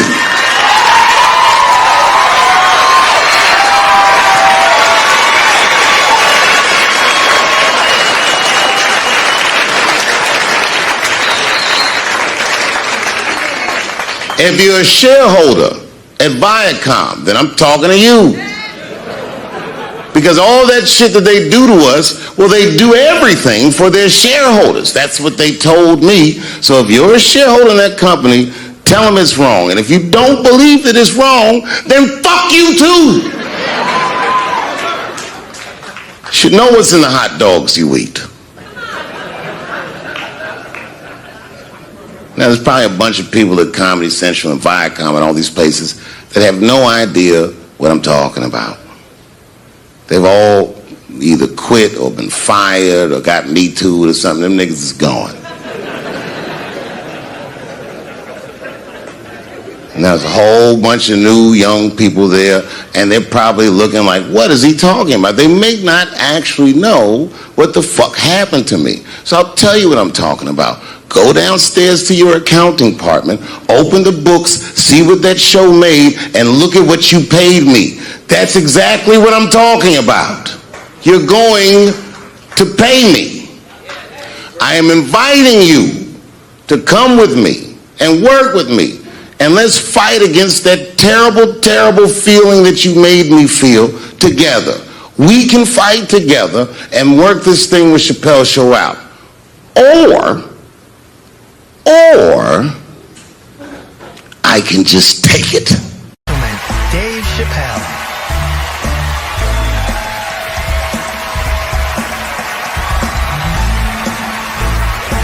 Thank you.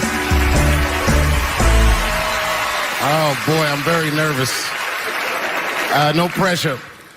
During the civil rights movement, I can't read what's on the teleprompter. Some about black America and white America.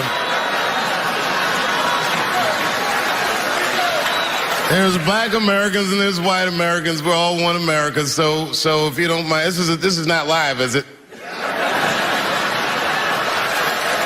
I imagine whatever I say, you could just edit it out. Let's try it a few ways. Lou, are you in the booth? I am. All right, good. You know what, Lou? Let's just play around with it and see if we can get it right and get this clip package on, and then let me go home. All right? You got it. All right. Ready? All right. Count me in. 5, 4, 3, 2, 1. Wu-Tang. I'm just with you, Lou. Let's do it again. We're gonna do it again. We'll get it right. Here we go, Dave. 5, 4, 3, 2. You know, when I was a comedian starting out in Washington, D.C., right here in this city, 1988, I'll never forget this. It was a comedy club owner that banned profanity from his comedy club. He said it offended his audience, and this was a cause of major concern for all the comedians in the circuit. And we all called a meeting, and we had the owners come, and it was the club owners, and it was the comedians. It was the classic labor dispute. The club owners laid out their case. There cannot be profanity in these clubs because that offends people. And there's a comedian who's still a good friend of mine to this day. He lives right here in Washington, D.C. He stood up and he said, he's black, I should tell you, because it's important to the story. He says, I use profanity because I live a profane lifestyle. He says, I don't have an insect infestation in my house. I have roaches.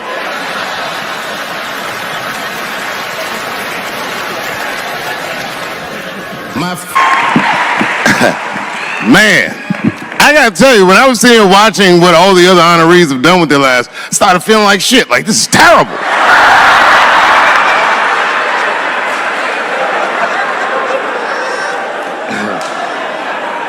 And then Bobo brought me up and started out good with that Ali picture, and then it just. Whew. But that coloring book that was in the picture, I know the Ali's are here. That coloring book, my mother has it, and Champ, he signed it. You know, the greatest. He signed Muhammad Ali, and his sparring partner was there that day, and his sparring partner signed it. Said the next heavyweight champion of the world, Larry Holmes. And he was. And 2-year-old Dave Chappelle colored all in that shit and just ruined the book.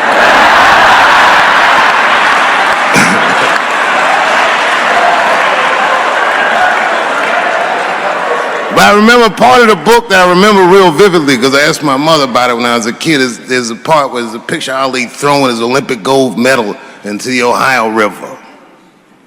That's why it's so weird for me being here. You know, both my parents were very brilliant. My dad went to Brown in 1955. That's right. He told me at the time he was one of 3 black students.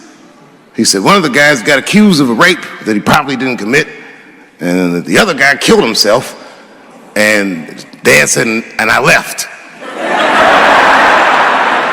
And see, that's what makes us Chappelle's great.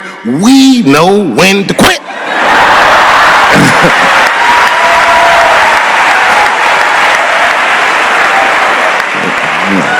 We all just live to fight another day.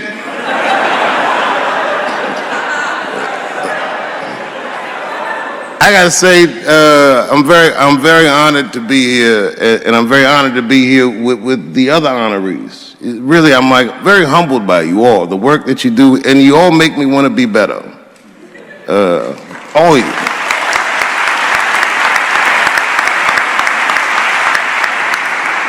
And you know, I was gonna stop doing stand-up for a while because 4 comedy specials in a year is like, that's a lot, you know.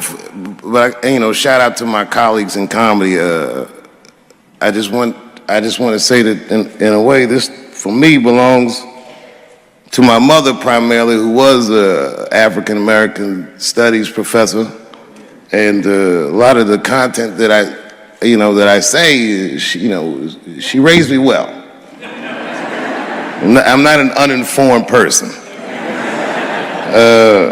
But also, you know, my colleagues in comedy, like comedians have been getting beat up pretty bad recently, and we're somehow nowadays expected to speak with the precision of attorneys or politicians. We are not. I always think of James Baldwin. You know, James Baldwin was one of my favorite writers because he managed to tell white people what they feel like to be around.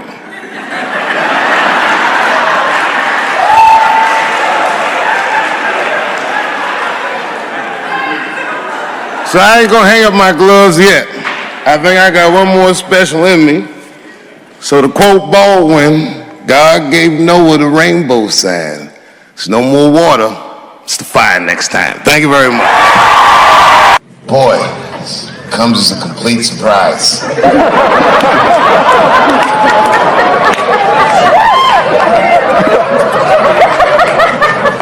I mean, I read all the reviews, and they said so many terrible things. They were embarrassed for me. I had lost my way. It wasn't even worth watching. I hope all you critics learn from this. This is a teachable moment. Shut the fuck up forever.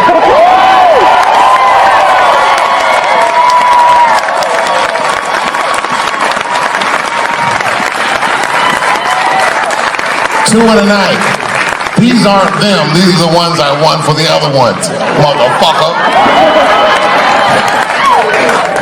I would like to thank my editor who was nominated. Unfortunately, he did not win, but I couldn't have been more honored to work with Jeff Urin.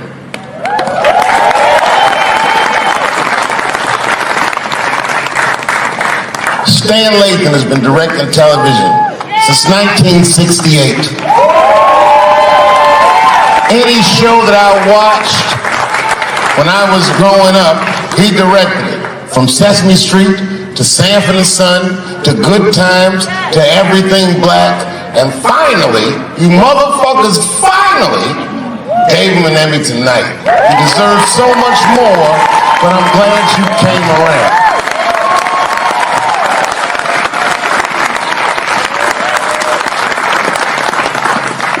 I'd like to shout out all the other nominees tonight. Tiffany Haddish and Patton Oswalt, and Henry Gatsby, and Brother Mulaney. You guys are an inspiration to me, and I'm honored to be nominated with you. I'm sorry that you didn't win tonight, but who gives a fuck anyway? It's a special night because comedy gets to be itself. It's all we've ever wanted. I hope the war is over. We good? And as always, I love to thank my wife, Elaine.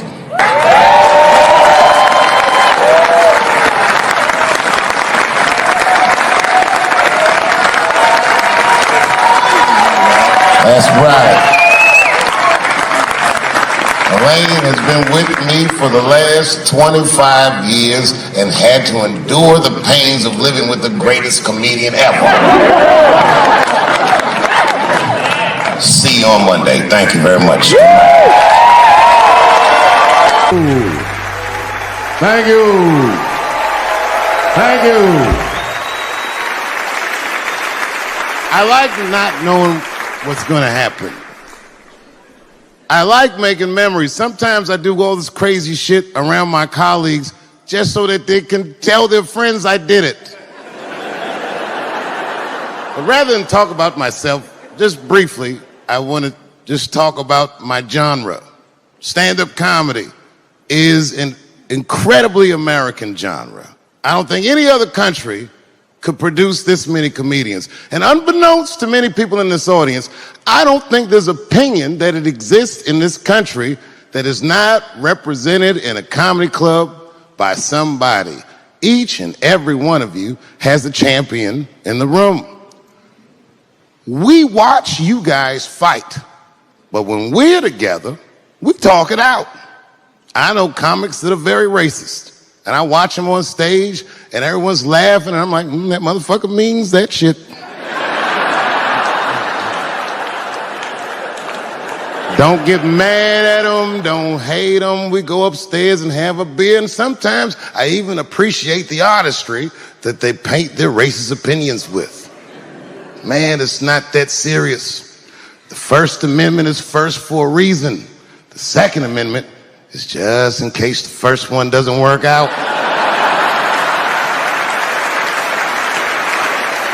We gotta let some air out of the ball, man. The country's getting a little tight. It doesn't feel like it's ever felt in my lifetime. So tonight, I am honored that my colleagues are here in comedy and in music.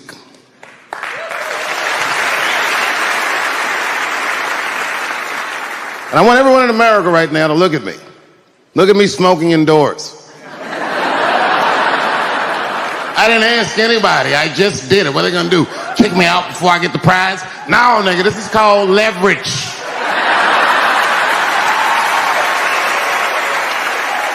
The thing that I liked best about tonight was that I saw so many people from different parts of my life, like friends that I grew up with here in DC, friends of mine from Ohio then and now, friends of mine from comedy clubs, all the fucking musicians that blew my mind. You guys have no idea how you inspired me. I want to give a special shout out to my OG, Tony Woods. Miles Davis has a quote. It's one of my favorite. Miles Davis said so much cool shit, but one of the things he said I always loved, he said, it took me years to learn how to play like myself. You know, he would watch other musicians and he would try to play like Dizzy or Bird or all the guys who were great. Tony Woods was my Dizzy and Bird if I was a Miles. I was trying to play like you. You were the first person I ever saw do it absolutely right. You were fearless and you told the truth. There's something so true about this genre when done correctly. that I will fight anybody that gets a true practitioner of this art form's way, because I know you're wrong. This is the truth, and you are obstructing it. I'm not talking about the content, I'm talking about the art form. Do you understand? Do we have an agreement? And what I really wanted to say tonight, and I'm glad I get the platform to do it, I'm gay. I am gay, and I can't wait to see what this does for my career, being gay like this. So many special shout outs. One of the main architects of the comeback of the century, my brother and my mentor, the mighty Stan Lathan. I never dreamed that I would be able to work with someone as great as you. These last 5 specials, straight fire.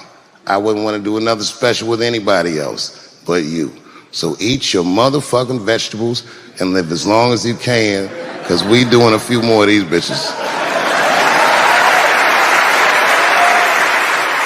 Neil Brennan, your speech made me cry, because it reminded me of all those hard days of work and all that money I never got for it. The other real special shout out I gotta make, because none of this would have been possible on any level without this person, is my mother. Mom. My mother. Mom. You have no idea what I put this woman through. If you had just given birth to me, that would have been more than enough. But the fact that she raised me and raised me well, we had a real oral tradition in our house. I knew the word griot when I was a little boy. A griot was a person in Africa who was charged with keeping the stories of the village. Everyone would tell a griot the stories, and they would remember them all so that they could tell future generations. And when they got old, they'd tell them to someone else. And they say in Africa, when a griot dies, it's like a library was burnt down. And my mother used to tell me, before I ever thought about doing comedy, she said, you should be a griot.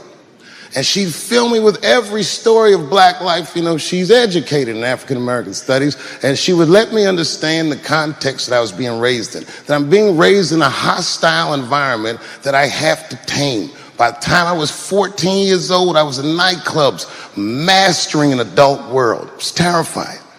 The crack epidemic was going on, and my mother would hear gunshots outside and be scared to death. Maybe it's my son. But early in my career, if you remember, Mom, you used to sit in the club with me. She'd do a full day of work. You'd be back there falling asleep, just waiting for me to go on. She would watch my show every night. Do you know how long that car ride is home?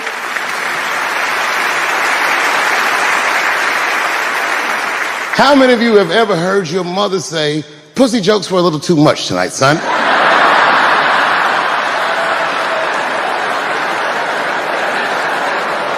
I was a soft kid.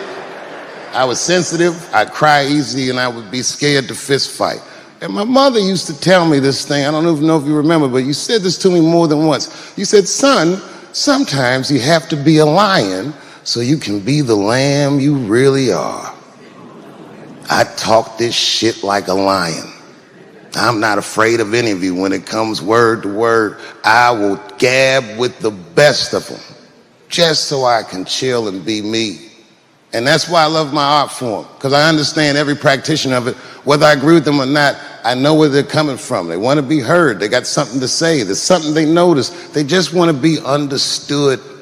Love this genre. It saved my life. So tonight, Mom, I would like to honor you in a very special way that I cannot do on my own. But because now I'm a man with great and influential friends, I'd like to ask my man Thundercat to come out on the stage. Thundercat, the mighty Mos Def. Washington, D.C., thank you very much for giving me a home and a place to start. Today is officially Dave Chappelle Day in Washington, D.C. The mayor declared it last night. So, in the future, on Dave Chappelle Day, I ask everyone who wishes to celebrate it to make one incredible memory for themselves and or somebody else. Thank you very much. Good night. Thank you. You know, I speak for a living, and I'm a little nervous today. I wanted to say thank you, Mr. President, and thank you, Bishop Green, and thank everyone at Allen University for hosting me today, because it feels special, right? When I think of this great grandfather that I've heard about in my life, but never actually touched his legacy. So it's like the product of his loins coming to meet the product of his work. And it's an important day for me personally. And I know a lot of you guys are students, and I just want to tell you I'm the first person in my family to not go to college. And as the president has told you, I've done outstanding in spite of that.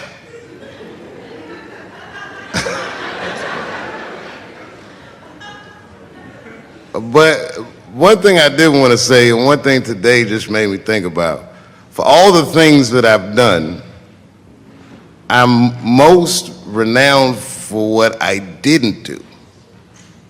I've made decisions in my career that a lot of people have called insane. 2004, had a $50 million deal on the table, and in a crisis of conscience, flipped the table over and walked away. Went to South Africa. Everyone said I was running away from the money. That is not true. In fact, I still want that money.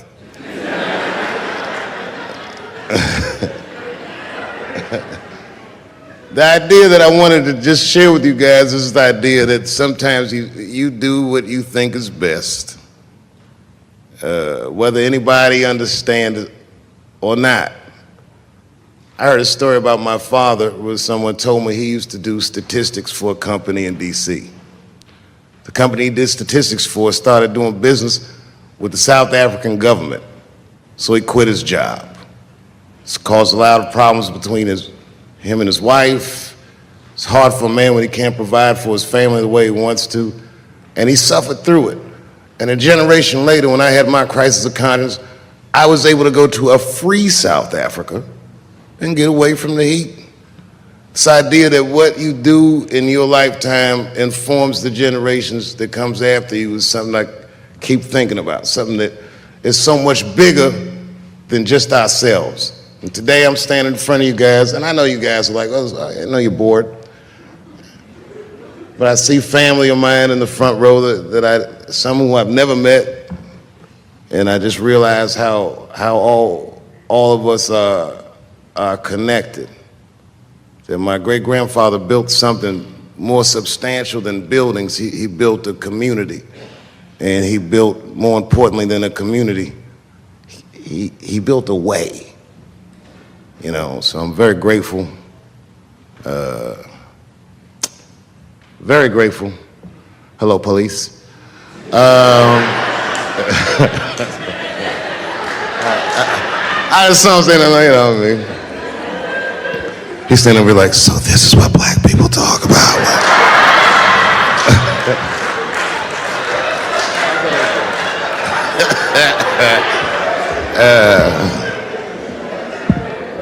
I just want you guys to remember, you know, that right now there's this thing where ethics aren't what they used to be. This idea that people are trying to replace the ideas of good and bad with better or worse.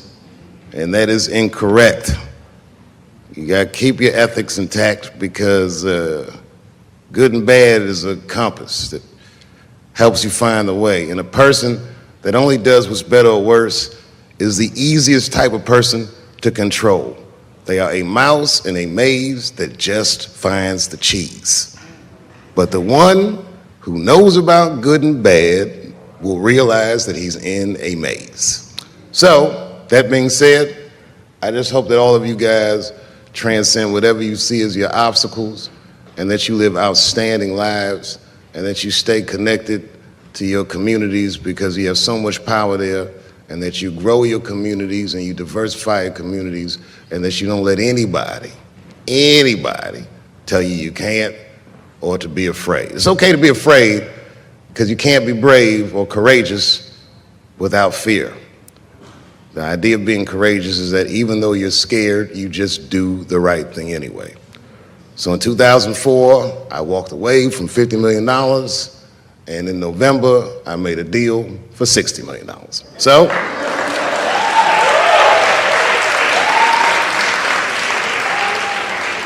although I am not the most famous comedian of my time, I would like to know what their great-grandfathers did. I'm very proud today. Thank you very much.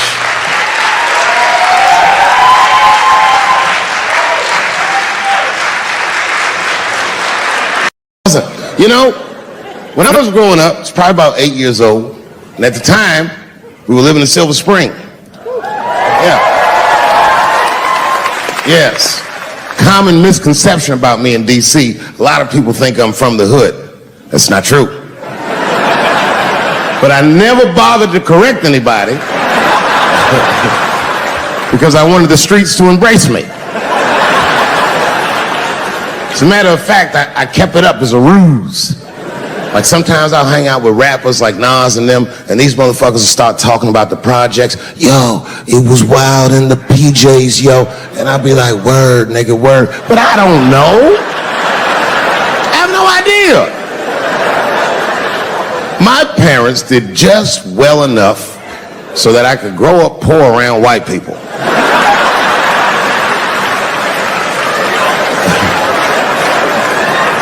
And to be honest, when Nas and them talk about the projects, nigga, I used to get jealous because it sounded fun.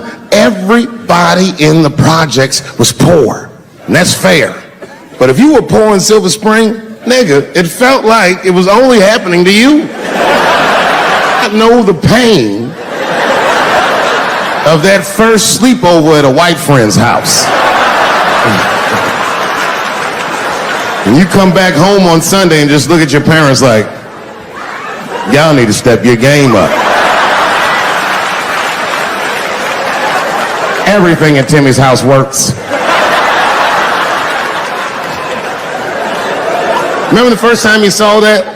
In a cold winter, and to be at a white friend's house and see the motherfuckers in their living room without their coats on?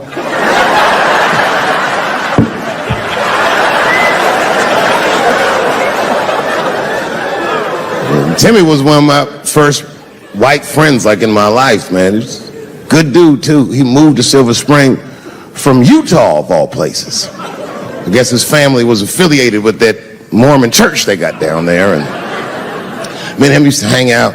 And one day I was at his house, we were just hanging out, and Timmy says, Dave, why don't you stay for dinner tonight? I said, oh, man, I'd love to, but I can't.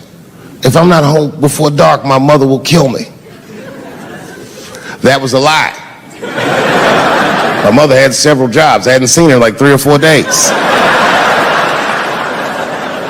At that point in my life, it was my experience that white dinner wasn't delicious.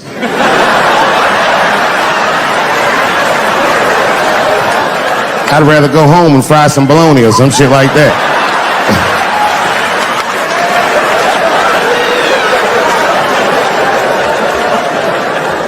But then old Timmy threw me a curveball I wasn't expecting. He said, oh, it's too bad you can't stay, Dave, because Mom made stovetop stuffing. I said, what the fuck, stovetop? Well, hold on, nigga, let me make some phone calls real quick. I had seen that commercial so many times, I had dreamt of getting my hands on some of that stovetop stuffing.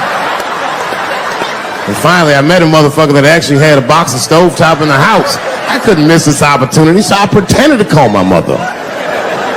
And then I came back and I said, Timmy, you're not gonna believe this great news.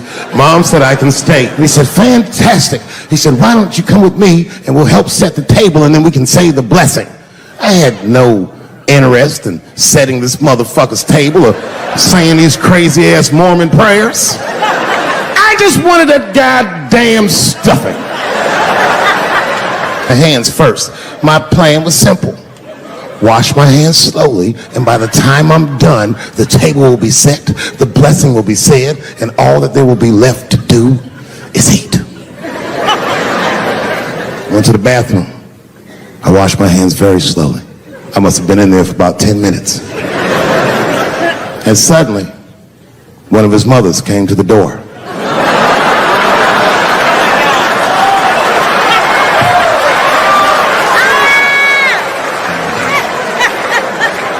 She was like, "Hi, David, right?" I said, "Yes, ma'am." She said, "Timmy tells me that you're planning on staying for dinner." I said, "I hope that's not a problem, ma'am." She says, "No, it's no problem. In fact, we'd love to have you. It's just that we weren't expecting company. And I'm afraid there's not enough stovetop stuffing for everybody." So I kicked her in the pussy. Bam!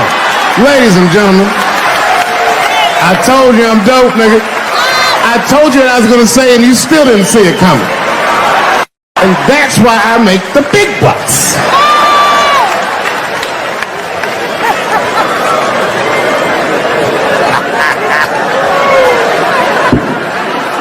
Oh my God. But there's a more important reason that I would stop doing comedy right now. And this reason is the real reason that's been percolating, and it really is the crowd, not you. I'm talking about the crowd on the big stage. It's too hard to entertain a country whose ears are so brittle.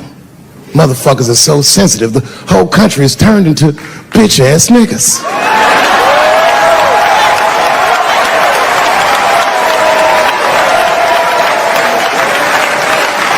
Everything you say upsets somebody. You know, I can remember when it all started. It was when I was doing Chappelle's show. When I was doing Chappelle's show, I used to do the show, and then on the weekends I do like concerts and shit like that. So I'm doing a concert, and there was a couple in the front row, beautiful couple. The wife was obviously Asian. You could see it in her face.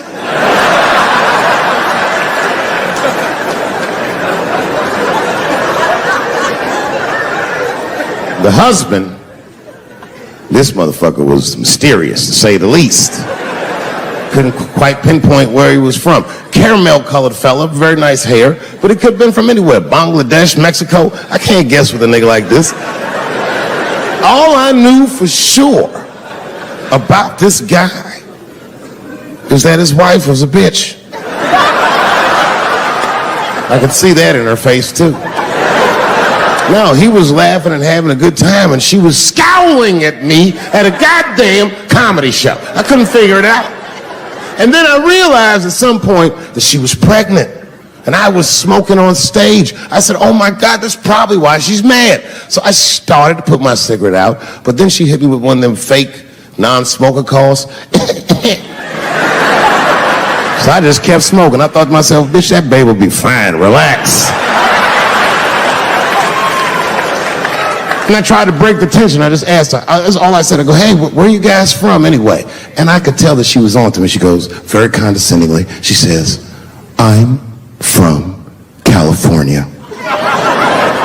If you are asking my ethnicity, I am Chinese." He was like, "I'm Mexican, bro." I said, "Well, I'm sorry if I offended you by asking, but you're a very beautiful couple. And miss, there's no question that you're going to give birth to the hardest working baby this world has ever seen."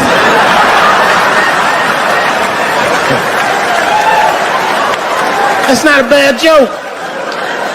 She got very upset. She got up to leave immediately, but she didn't just leave. She had to take one last dig at me on the way out.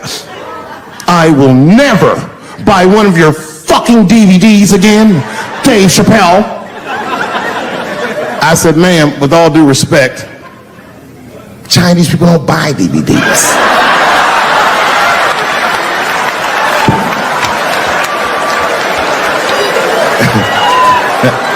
And the crowd went crazy. We were all laughing, having a good time. I didn't even think anything of it. And then just 3 days later, this lady sends a fucking letter to my promoter telling him not to book me for shows anymore because I was, quote, racist, and I'm quoting her, "insensitive to the nature of my interracial marriage." I was like, "Oh, word, bitch, I was."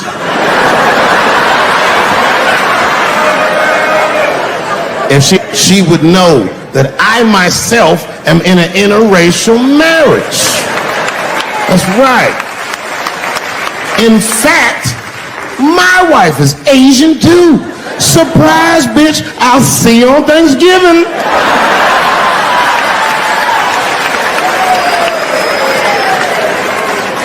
But my wife's not Chinese. She's Filipino. That's right. And our kids are Puerto Rican somehow, so there you go. But I don't give a fuck about interracial marriage. In fact, you know what? My mother is half white. A lot of people don't know that. Well, all right, you were a little too excited, but okay. A lot of people don't believe me when I say that, but it's true. You can't tell looking at me, but if I grew my hair out, you would think you was at a fucking Cat Williams concert. My shit is beautiful. Hello, xin chào tất cả mọi người. Chào mọi người đã quay trở lại với buổi review sản phẩm của em Lan ngày hôm nay. Chúc mọi người một ngày mới tốt lành, một ngày mới vui vẻ, một ngày mới tràn đầy niềm vui và tiếng cười. Hello mọi người nhé. Mọi người ơi, hôm nay em Lan sẽ mang đến cho mọi người một cái thuốc, gọi là thuốc này là cái này thì chủ yếu là chúng ta sẽ bị những về thoái hóa đốt sống cổ, điều trị thoái hóa đốt sống nhé. Ví dụ đốt sống là gì? Là cái đốt sống dọc cái chiều lưng của chúng ta, thì ở một độ tuổi nào đó thì chúng ta rất dễ bị thoái hóa. Thế nên là hôm nay em sẽ review cho mọi người cái thuốc White Sun để làm là thuốc điều trị thoái hóa đốt sống cổ này, thoái hóa của mình nhé. Đây. Cái này thì ở những cái bạn mà độ tuổi ví dụ như là ngoài 40, 50 ý, thì hay bị thoái hóa, hay là các ông bà 70 rồi, già rồi, có tuổi rồi thì sẽ sử dụng những cái dòng sản phẩm như thế này nhá. Thì thuốc White là gì? Thì thuốc White Sun là gì? Thuốc White Sun có chứa hoạt chất perisol, trong đó thì eperisol sẽ giúp làm giảm cơ vân và giãn mạch, do thuốc có tác động lên hệ thần kinh trung ương và trên cơ mạch, cơ trơn mạch máu và cơ trơn mạch máu. Thế nên thì thuốc có hiệu quả điều trị ổn định. Đấy. Thuốc có hiệu quả điều trị ổn định trong việc cải thiện các triệu chứng có liên quan đến với chức tăng trương nhược cơ, tăng trương nhược cơ do cắt đứt các vòng xoáy bệnh lý của sự co thắt cơ vân. Ngoài ra thì eperisol có tác động chủ yếu lên tủy sống và làm tủy sống, làm giảm cảm giác, làm giảm các phản xạ tủy và gây giãn cơ vân do làm giảm sự nhạy cảm của thoi cơ thông qua hệ thống ly tâm gamma. Thêm vào đó thì thuốc giúp làm tăng tuần hoàn. Đấy. Do đó thì White Sun giúp cắt đứt vòng xoáy bệnh lý bao gồm co cơ, gây rối loạn tuần hoàn máu và sau đó thì gây đau và làm tăng thêm trương nhược cơ. White Sun thì chống chỉ định của thuốc White Sun thì thuốc White Sun cải thiện các triệu chứng trương nhược cơ liên quan đến các bệnh sau như là hội chứng đốt sống cổ, viêm quanh khớp vai, đau cột sống thắt lưng. Ngoài ra thì thuốc còn giúp điều trị tình trạng liệt cứng liên quan đến những bệnh như bệnh mạch máu não, tình trạng liệt cứng do tủy, thoái hóa đốt sống cổ hoặc các di chứng sau phẫu thuật bao gồm cả u lão tủy, di chứng sau chấn thương tủy, tổn thương đầu. Đấy. Tình trạng xơ cứng cột bên teo cơ, bại não, thoái hóa tủy, bệnh mạch máu và các bệnh lý não tủy khác. Trường hợp không nên dùng thuốc oai san là những trường hợp là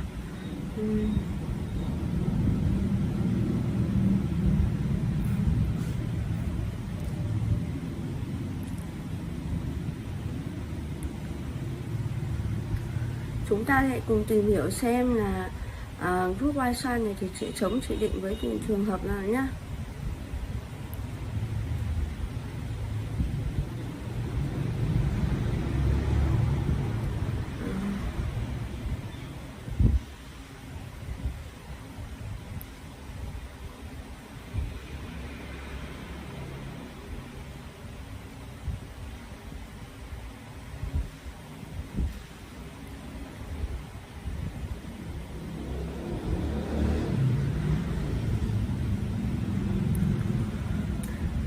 Dị ứng với các dị ứng với epensol hoặc dị ứng với bất kỳ thành phần nào có trong công thức của thuốc oai san.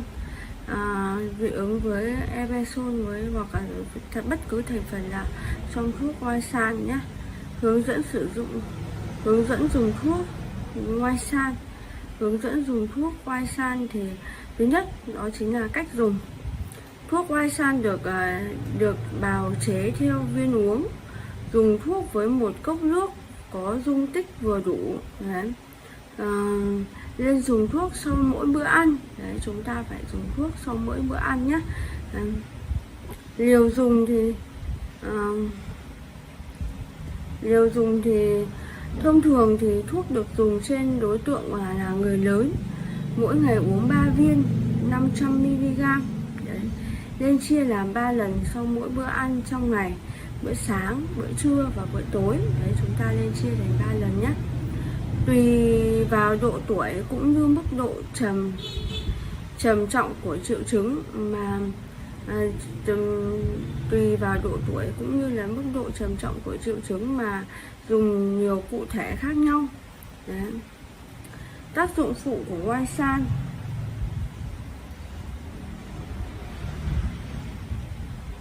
Tác dụng phụ của oai san thì rối loạn chức năng gan, thận, số lượng hồng cầu hay chỉ số hemoglobin bất thường, phát ban, đấy là phát ban, xuất hiện các triệu chứng tâm thần kinh như là mất ngủ, đau nhức, cảm giác buồn ngủ và cảm giác co cứng hay tê cứng, run đầu chi. Rối loạn tiêu hóa như buồn nôn, rối loạn tiêu hóa như là buồn nôn này,